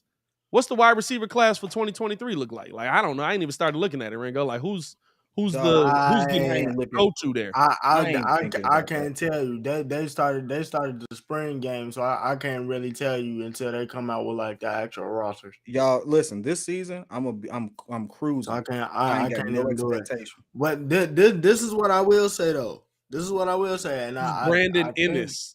Hey, he got a heck of a name. His name is Brandon Ennis. Pat. I'm gonna say this real gonna quick say and you go this, to and it. this is what I'm sticking to all season. The Bears have to go out and find Justin weapons. If this season is based off Justin, I'm going to get the weapons now because of the simple fact I can't go into year 3, which is the prove it year for the coach, and it's also the prove it year for the quarterback, and say 100%. now we officially have weapons. Let's see what you can do. This Because then if it's bad, you're trash, and we're back at square one. I can't knowingly do that. Well, you So back if I have you back at square one if you don't believe in Justin, right? Which new GM, new regime, new whole thing could be that for real. Yes, and that's why I'm saying you go get him some big targets. I'm trading I'm exhausting every avenue to make sure I'm putting Justin in the best possible spot. Because what you're doing is you're giving me Byron Pringle, Equianius St. Brown. We can't even pronounce it. But no, nobody know how to say his first name. Hey, look, I tried. Hey, we gonna call him. And then after that, you give EQ. me money EQ. and saying just run out here with this, and everything is a question mark. So I'm with Kid. I'm with Kid. Kid is right in what he's saying. They need to be proactive because if this season is about Justin, this draft is going to prove that you're about Justin by going to get what you say he needs. If not, you might as well go get Baker Mayfield then. Hey, on bro, bring Baker. Bro, you might as well if you ain't gonna sit there and put. Why are you holding on to these picks when you in a prove it year? No, get that man his target, or go get him the receivers that he's comfortable with. Give him every opportunity to succeed from the offensive end, so you can sit there and see if you're gonna throw him the bag. Because in third year, if you ain't re-up, you're gonna have a Kyler Murray situation, and he ain't Kyler Murray caliber yet. But here's the thing. Based on how they building this team, and from what I'm looking at with the roster, it looks more like we finna actually finally be a run heavy team. Using Justin sparingly. If you see that all season, bro, no, but it works. Fine. But it works, and you going into year 3 with that. What do you do?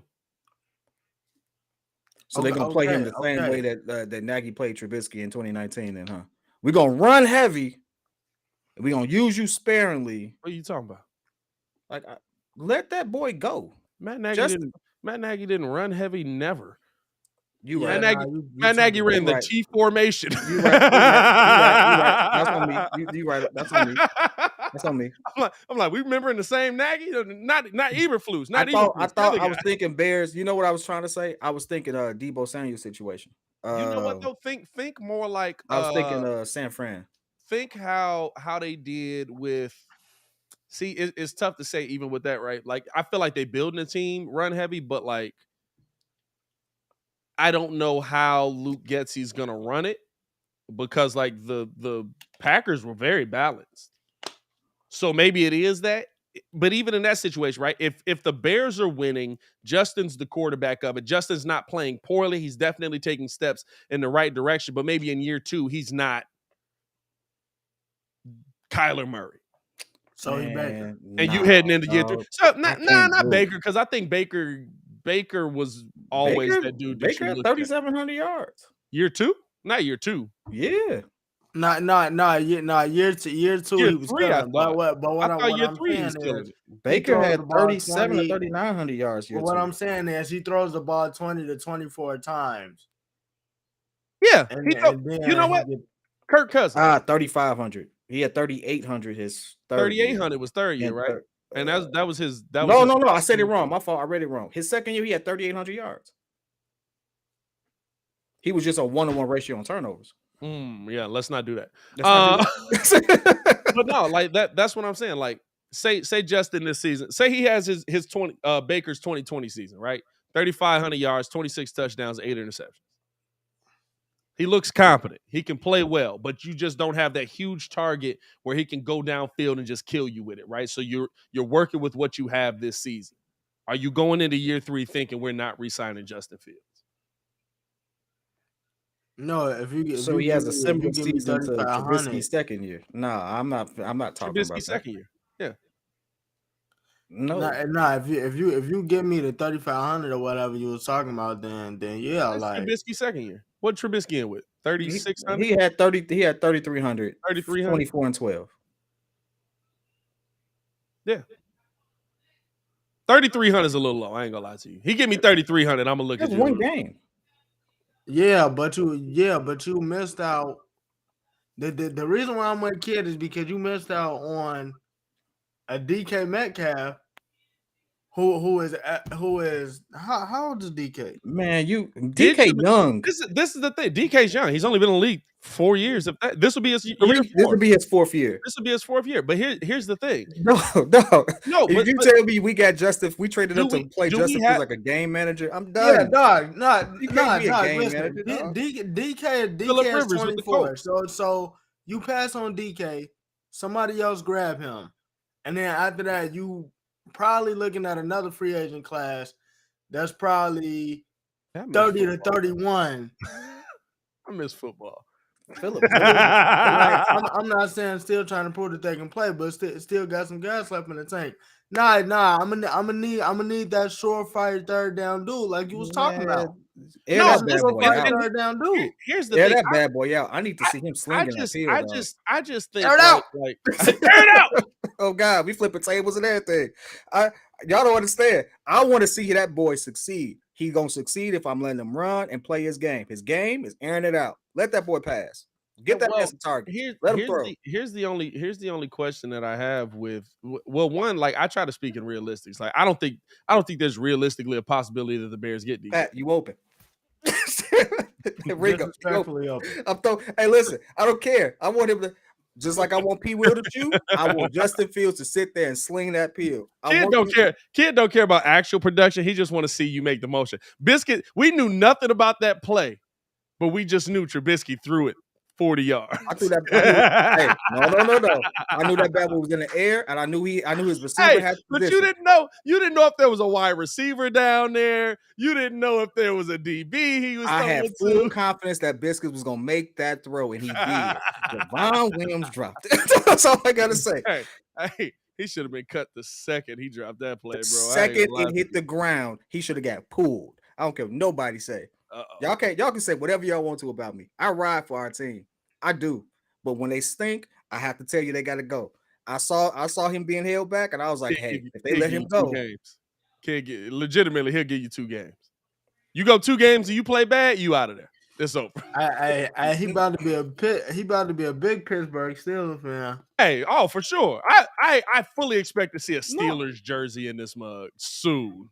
You know what I am for Biscuits though? I just want him to have the opportunity. I want him to play well. I just want him to have the opportunity to see if he got it, just for his own sake. If he don't got it, he don't got it. But have the opportunity. Don't allow your whole narrative to be decided by somebody else's effort like that. I don't like that. I'm always a down your own sword type of person. Like if I get fired, whatever the case is, it's because I get it. You know what I'm saying? It's because I couldn't do it. What's up? Alex Caruso will be in concussion protocol. His status for Game 5 is questionable. Ain't no question. They got to play in 2 days. Concussion protocol is like 5. I don't He know ain't what gonna be it is. there. He not gonna be there. It's over. He says unsure of status for Game 5. I love all the muds in the comments. Just sit him. Come back next year, please, God. Just sit him. And there's all these pictures that I gotta share the comments here real quick, dog. That does suck though. I mean, that's probably it. That's probably it. Hold on, look at the comments. Though. It's just pictures of DeMar with his face down. Oh, no. Sister Serious to Chicago. That's real pain right there, dog. You know what I'm saying? Man, he came through the roof on that one. All right, we good. That's tough. Though. That does suck. Hey, I would say this though. It's been fun, y'all. Let's get back to this Bears thing because if 1, 2, 3 can't pull over here, you know, let's be honest. Do you really want to battle through this series to know that you still not gonna win? Yes. I don't. I want Zach to go ahead and get surgery because I know. Hey, just don't get blown out this last game, though. That's all I'm gonna say. Let me tell you why. Because I don't need no consolation prize. No, it's not even that, right? But if I know that there's some fight and because somebody's gonna have to step up, right? Caruso's not there. Ayo Dosunmu's now starting at point guard. Somebody's gonna have to step up. Ayo, P. Will. Like if you get to a Game 7, you're only getting to a Game 7 if we see somebody that we didn't think was gonna step up. I want Zach to go get surgery as soon as possible. Hey, Zach, guess what, dog? I believe you. I believe you can hoop. I believe you got it. I believe you just, hey, go mail it in, dog. You ain't got nothing to prove to me. And for whatever that's worth. Hey, whatever that's worth, you ain't got nothing to prove to me. Zach, I know Zach is gonna get the bag. He's gonna be here, and I've said it all season. I wanted this to be his year. Next year is gonna be his year. I'm cool. We got to the playoffs. I saw what we got. We not good enough. That's cool. I know now. I know. It took me 4 games, but I know now. This is the thing, right? Cool. And it would suck losing in that situation, but I'll tell y'all this. All the mugs in the comments is like, why would you want that? Why would you want that? Why would you want that? What's your favorite Derrick Rose series? The one where he didn't get injured. The one versus Boston. It's our favorite series. We knew we didn't have a chance going into that Game 7.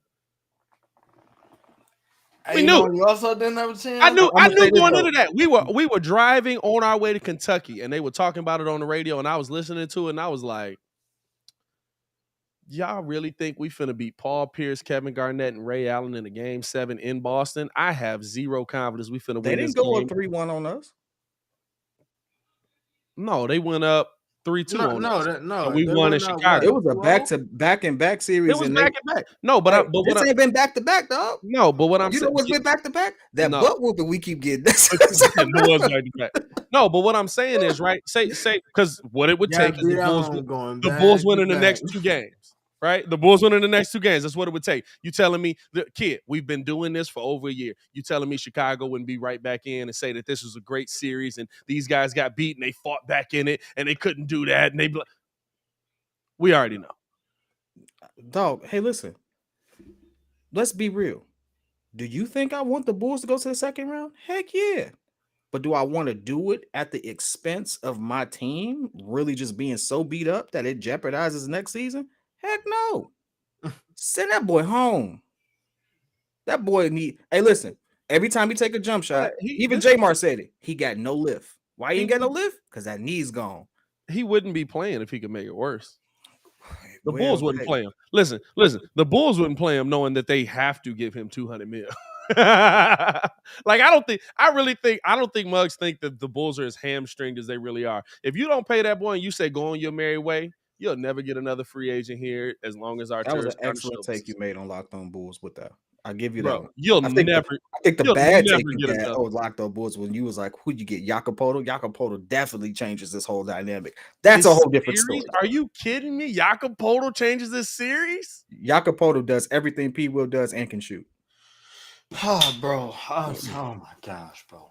Oh my god. The Jacopoto love, bro. Damn. Hey, damn, hey, damn. you know what I love? Hey, you gonna sit there? You know what? Hey, before you say, you know what Steph gonna say? But he gets dunked on. I saw P. Will, Vooch, and DeMar get dunked on multiple times. I don't care about getting dunked on. I don't care about Giannis getting is gonna dunked dunk I on you. understand it. Hey, I you guarding understand Giannis, it, you getting bro. dunked on.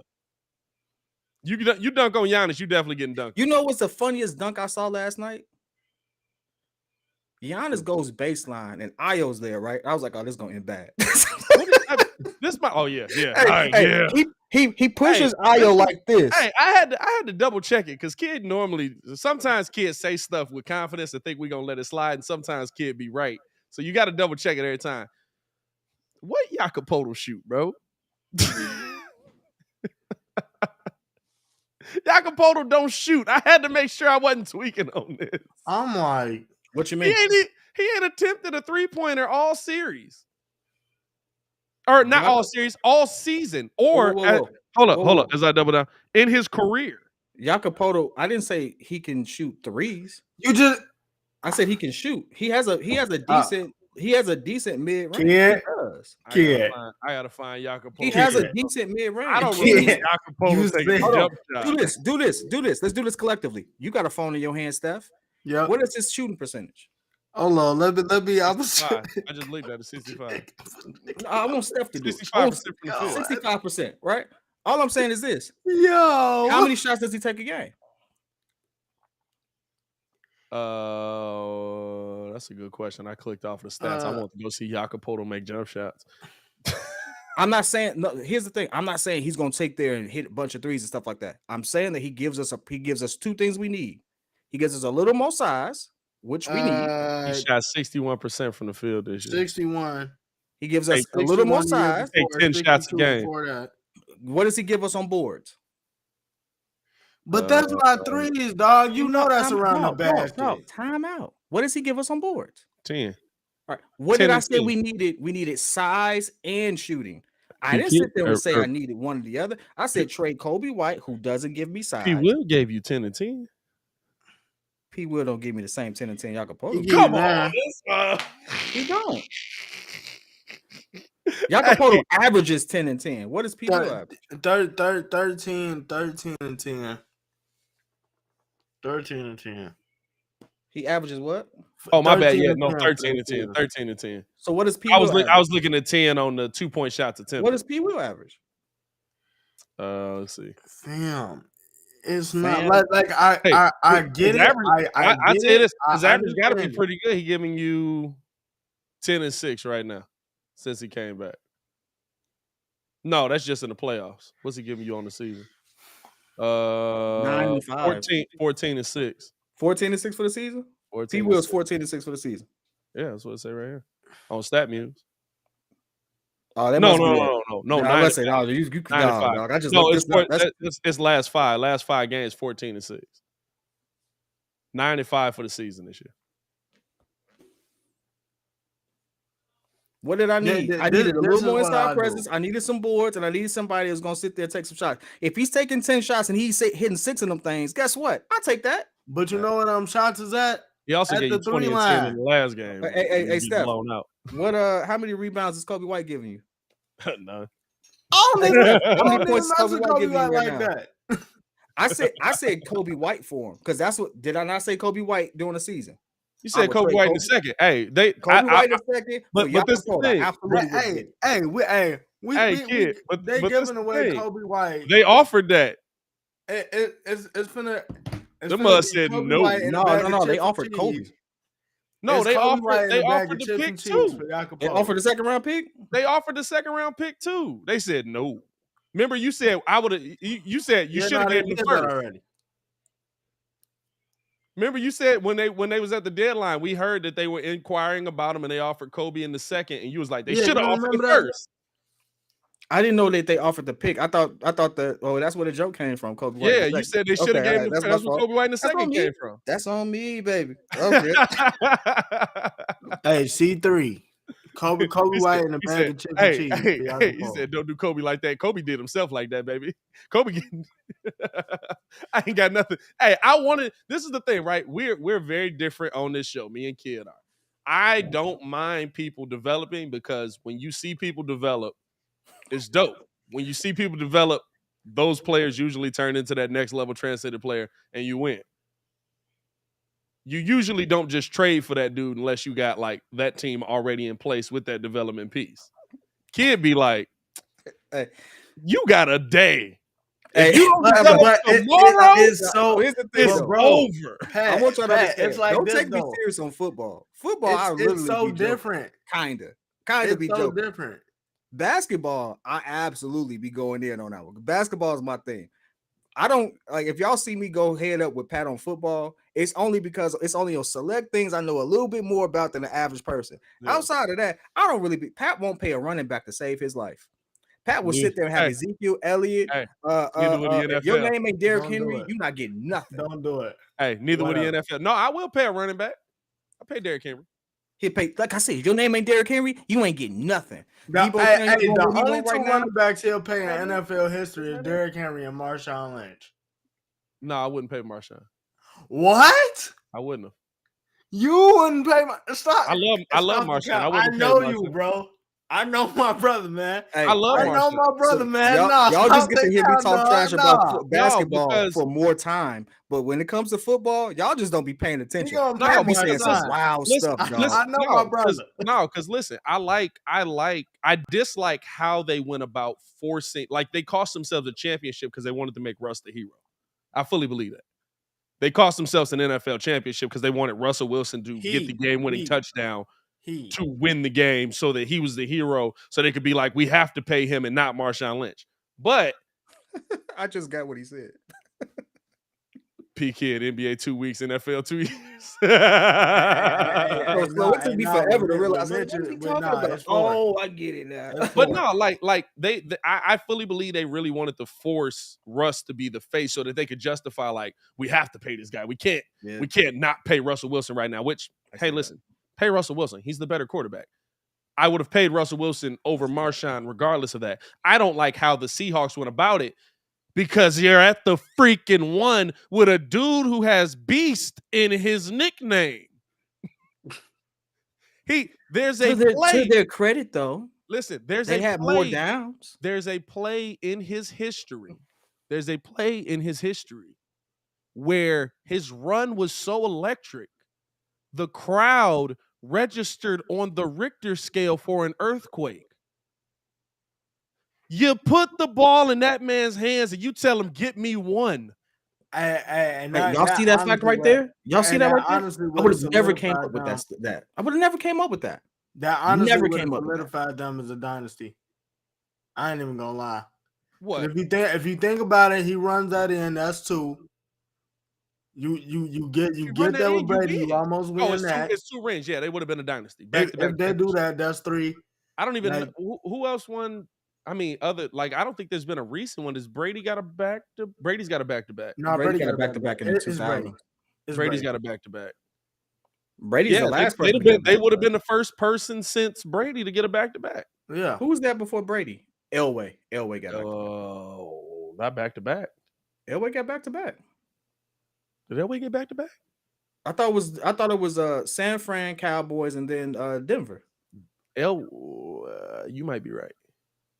You might be not right. my thing. Right, hey, listen. You might be right. If you ask me who won in the 90s in basketball, I'll tell you exactly who won in the 90s in basketball. 90s in football, I just remember somebody named Steve Young was doing some damage. Somebody named John Elway was doing some damage.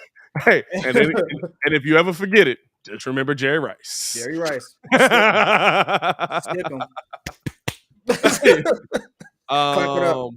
But no, dog, I wouldn't have paid Marshawn though. I love Marshawn. I'm surprised at you with that. Marshawn was how old? Marshawn was how old at that point though? Marshawn was 31. Because he was think with the Bills before was that. just turning 30 though. He was with the Bills before that. Hey, listen. Yeah, nah, he was just turning 30, I believe. 30 running back? Nah, you gotta go. I'll find you Hey, again. Baka, you wild for that one. I'll find you again, but hey man, let's get into this last topic, man. We got a little bit of time left, so we got to get into this because we didn't I think we have difference of opinions on this, man. But getting back into a little bit of NBA, shout out to everybody that pulled up and showed love to the channel as well, man. Make sure that y'all Push the button. Come on. Push the button. Come on, push the button. go, Yeah, come on, push your button. go ahead, push that button, man. Hit that like button, subscribe to the page. We do talk Chicago sports daily on this channel. We're also gonna have some content dropping on at 4:00 today. Some more draft breakdowns for some players the Bears should be looking at the second round, and even going a little bit deeper than that. So be on the lookout for that as well. And if you can't, so we found out what the issue is with YouTube. They only send y'all one video a day. So if you guys want to get the latest video, join up on the Discord. When the notification comes through, you'll be able to jump in on that as well, man. Here's the question for y'all, man. Hey, Ricky, you know I was just joking, right? Oh, what? Ricky, what Ricky mad about? Yeah, when you call a Hall of Famer someone named, I know nothing. You know I was just joking, right? I know a little bit. I'm just trying to say I don't know nothing compared to what Pat knows about football. Because I mean, Pat be breaking down some stuff. The very clip we went viral on, the extended clip shows him breaking down what the coverage was, why that was a bad or why was a thing. I mean, hey, Which one? That extended clip of us throwing to Javon Williams, you was like, hey, he could have did this. Yeah. And you was breaking it down. I was like, what you talking about?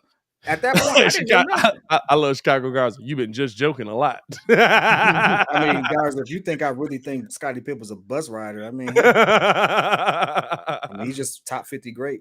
Top 50 and 75. Wouldn't talk to Jordan though. But so here's the thing, right? We've seen a classic, surprising, I think, for most of us, collapse of the Brooklyn Nets. And to me, right, it seems like we're more so trying to point blame than give credit. First things first, I have to give credit. The Boston Celtics defensive system is ridiculous. What they're doing right now. Now, granted, I think it's because the refs are like, we're going to let y'all play. This is the playoffs. We're not doing the little. God, they letting them You're play. doing whatever you want to do because KD is absolutely getting beat up. By the way, did y'all see what Buddy did to Chris Paul last night? Like, these young dude fam. And not even that. Alvarado got him. Young players in the NBA. Young players in the NBA do not respect the hit people that came before them no more. They said, we're done with that, bro. I don't know if it's respect. I don't think they are afraid. They don't have the fear. They don't have the fear. They don't have the fear. They respect them. The fear that I think that Stephen A. was trying to talk about, but it turned into like fighting. But dog, I don't care how old Michael Jordan was. You wasn't talking trash to Michael Jordan. Because you knew Jordan was gonna put them things. Because you knew Jordan was gonna put them things on. He was gonna hit you with 40. Like, you can't get put 40 on you by a 40-year-old. But he absolutely put 40 on somebody at 40. Yeah, a couple times. He got 2 40-point games in 40, don't he? He got 1 50-point game. 1 50-point game too. Ridiculous. That's crazy. But no, what do you think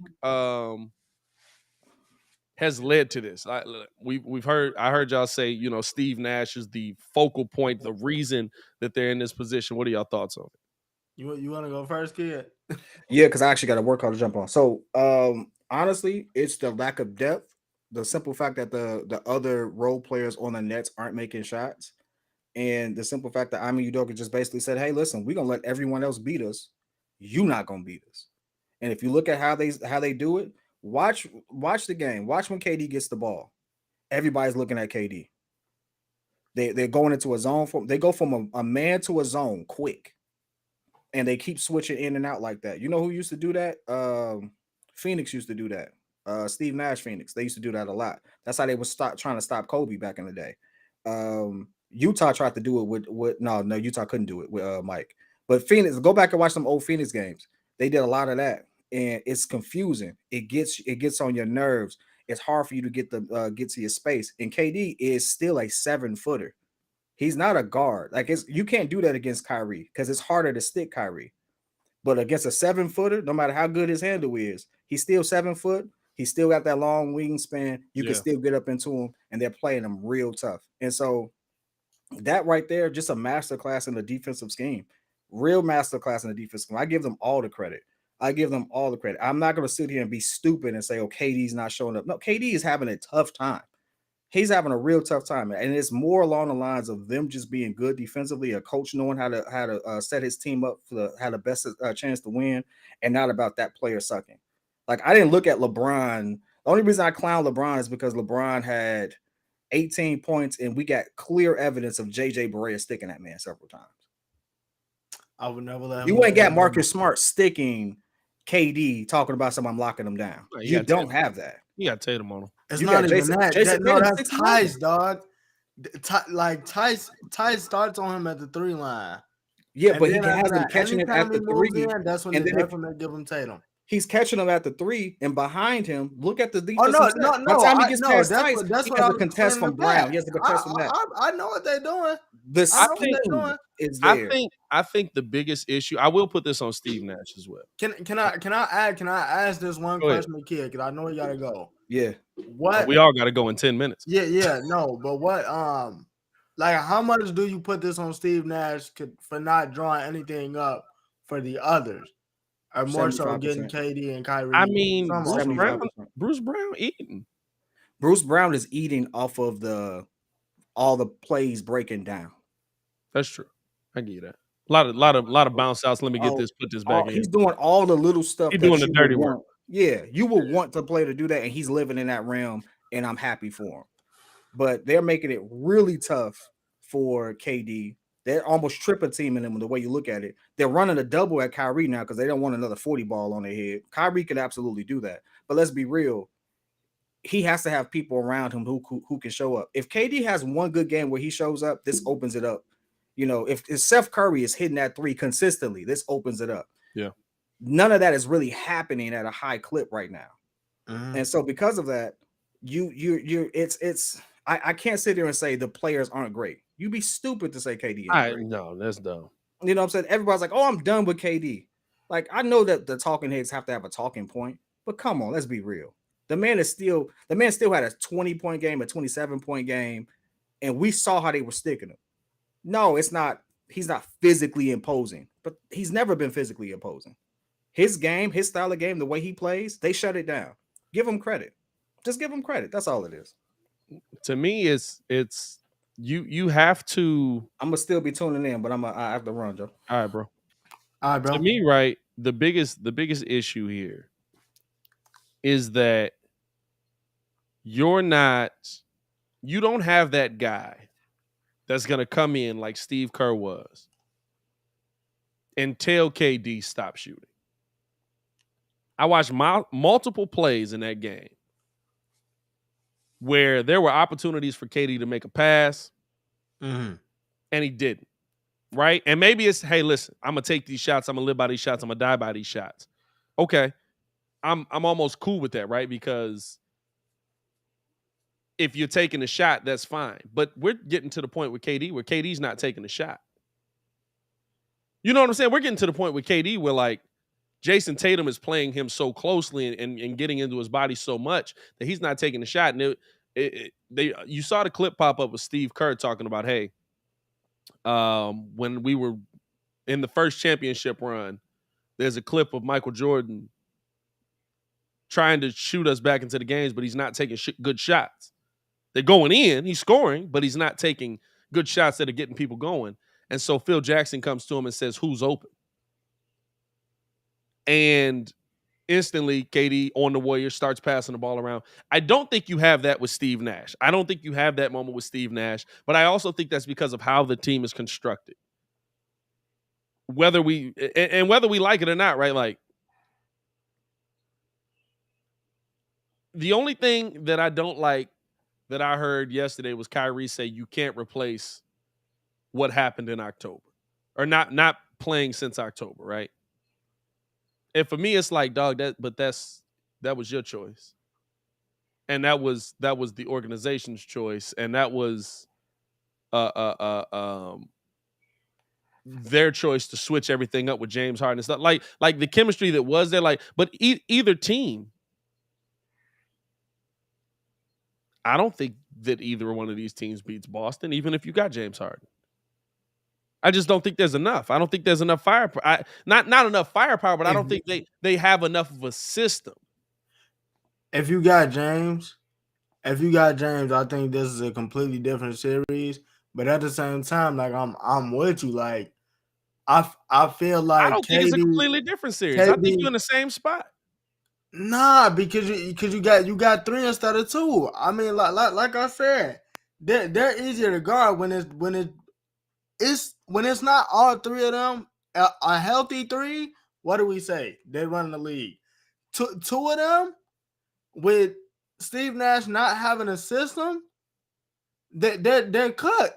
KD is right now the break glass in case of emergencies type dude that ain't no but that people mug just don't want to admit. Yeah. He's not like Steve Nash is not drawing up any flare screens, no floppies, no nothing. And it's not just for KD and Kyrie. I'm just talking for everybody because when KD and Kyrie is catching the ball, these mugs are standing around. You know what's tough for me for that on that though? I watched that team go to the finals with KD. What team was that? Scott Brooks wasn't drawing up no plays. Them boys just played. Bro. Yeah, like, I'm saying James Harden off of the bench. Russ just playing. Like they wasn't drawing up nothing.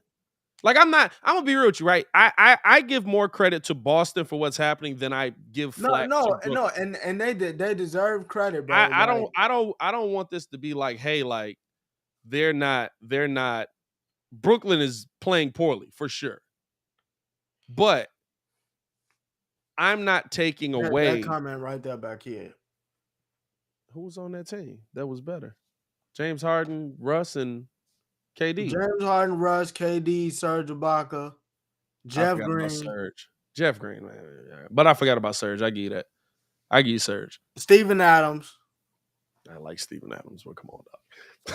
Steven Adams giving you the same production as Claxton right now. Listen, I love Steven Adams. I love to see him in the Bulls jersey. Come on, Steven. It's whatever you want it to be. But come on. No, Serge is the one I forgot about. I will give you that one.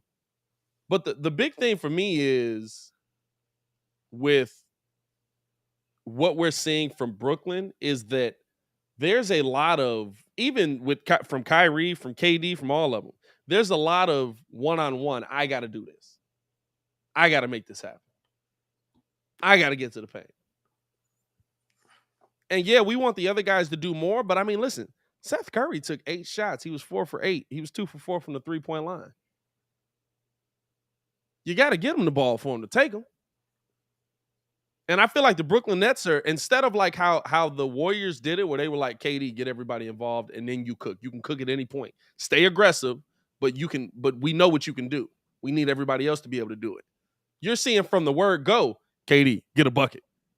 Get a bucket ain't working right now. And that's credit to Jason Tatum's defensive. Let me tell you, the improvement he's made defensively. That's credit to that. That's credit to the defensive scheme they've put in place. I think there's a lot of it that goes into how the series is being called. But I mean, at the same time, like it's not like KD hasn't shot a ton of free throws in this series. What do you have in game? He only shot 2 in the last game. Game 2, I think.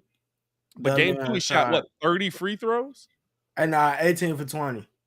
18 for 20. It was a crazy. Oh no, both teams shot 30 free throws. But at that point, it's a crazy number, right? Like, so it's not like KD's not getting in. I get the being aggressive, but I don't give flack to what the Nets are doing right now. Like, yeah, are they underwhelming? For sure. Are they not playing as well as we thought they would? Sure. But I give more credit to Boston's defense. By the way, the number 1 defense in the NBA the second half of the season. Over these guys can't play. Now, I do think Steve Nash probably ends up getting fired. And I'll tell you this right now before we get up out of here. I'm glad that athletes are saying it. Now it's okay to say it, because when we said it, right, it was y'all don't know what you're talking about. Ben Simmons ain't weak. He's having mental issues. He's not doing this. He can't figure this out. But now the athletes say it, right, it's okay to say it. Ben Simmons is weak. Ben Simmons is soft. Ben Simmons is Charmin. I try. And that's the thing, bro. I tried to be that dude. Hey, bro.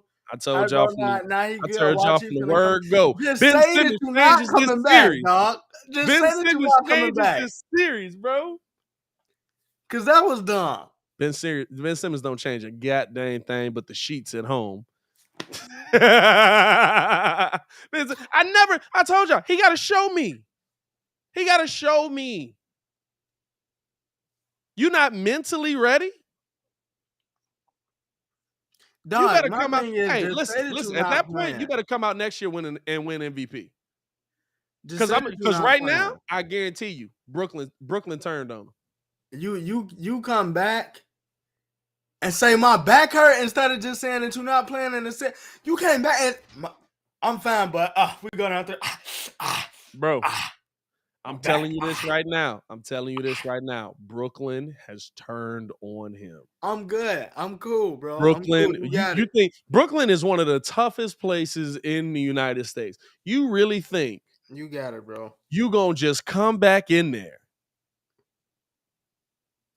and they just gonna be like, yeah, it's all sunshine and rainbows out here. You left our boys out here to get worked out. What are we talking about right now? Like, dog, hey, I'm gonna be real with you. I'm glad the Celtics are moving on. I wanted this to be more of a series, but they actually looked outmatched. And I think that's the part that's sad for me with it. They looked outmatched, that they weren't able to get it going, man. So I wanted this to be we got Memphis and Minnesota. We got Memphis and Minnesota. Shout out the kid. He said it was going 7. It looked like it might go 7. Yeah. Hey, bro, he sat out the entire season, bro. That's crazy to me. Biggest finesse job of the and my man is year. trying to be the Bobby Bonilla of the league, bro. Biggest finesse job of give the me year. my biggest finesse job and give me my 20 M's. Give me my 20 M's while I'm doing it. That's hilarious, man. Hey, we finna get up out of here, man. We appreciate y'all for tuning in and showing love as always, man. Steph, you got anything to leave them on, my boy? Hey, man, get outside. Get outside. It's a nice day. That's 1. 2.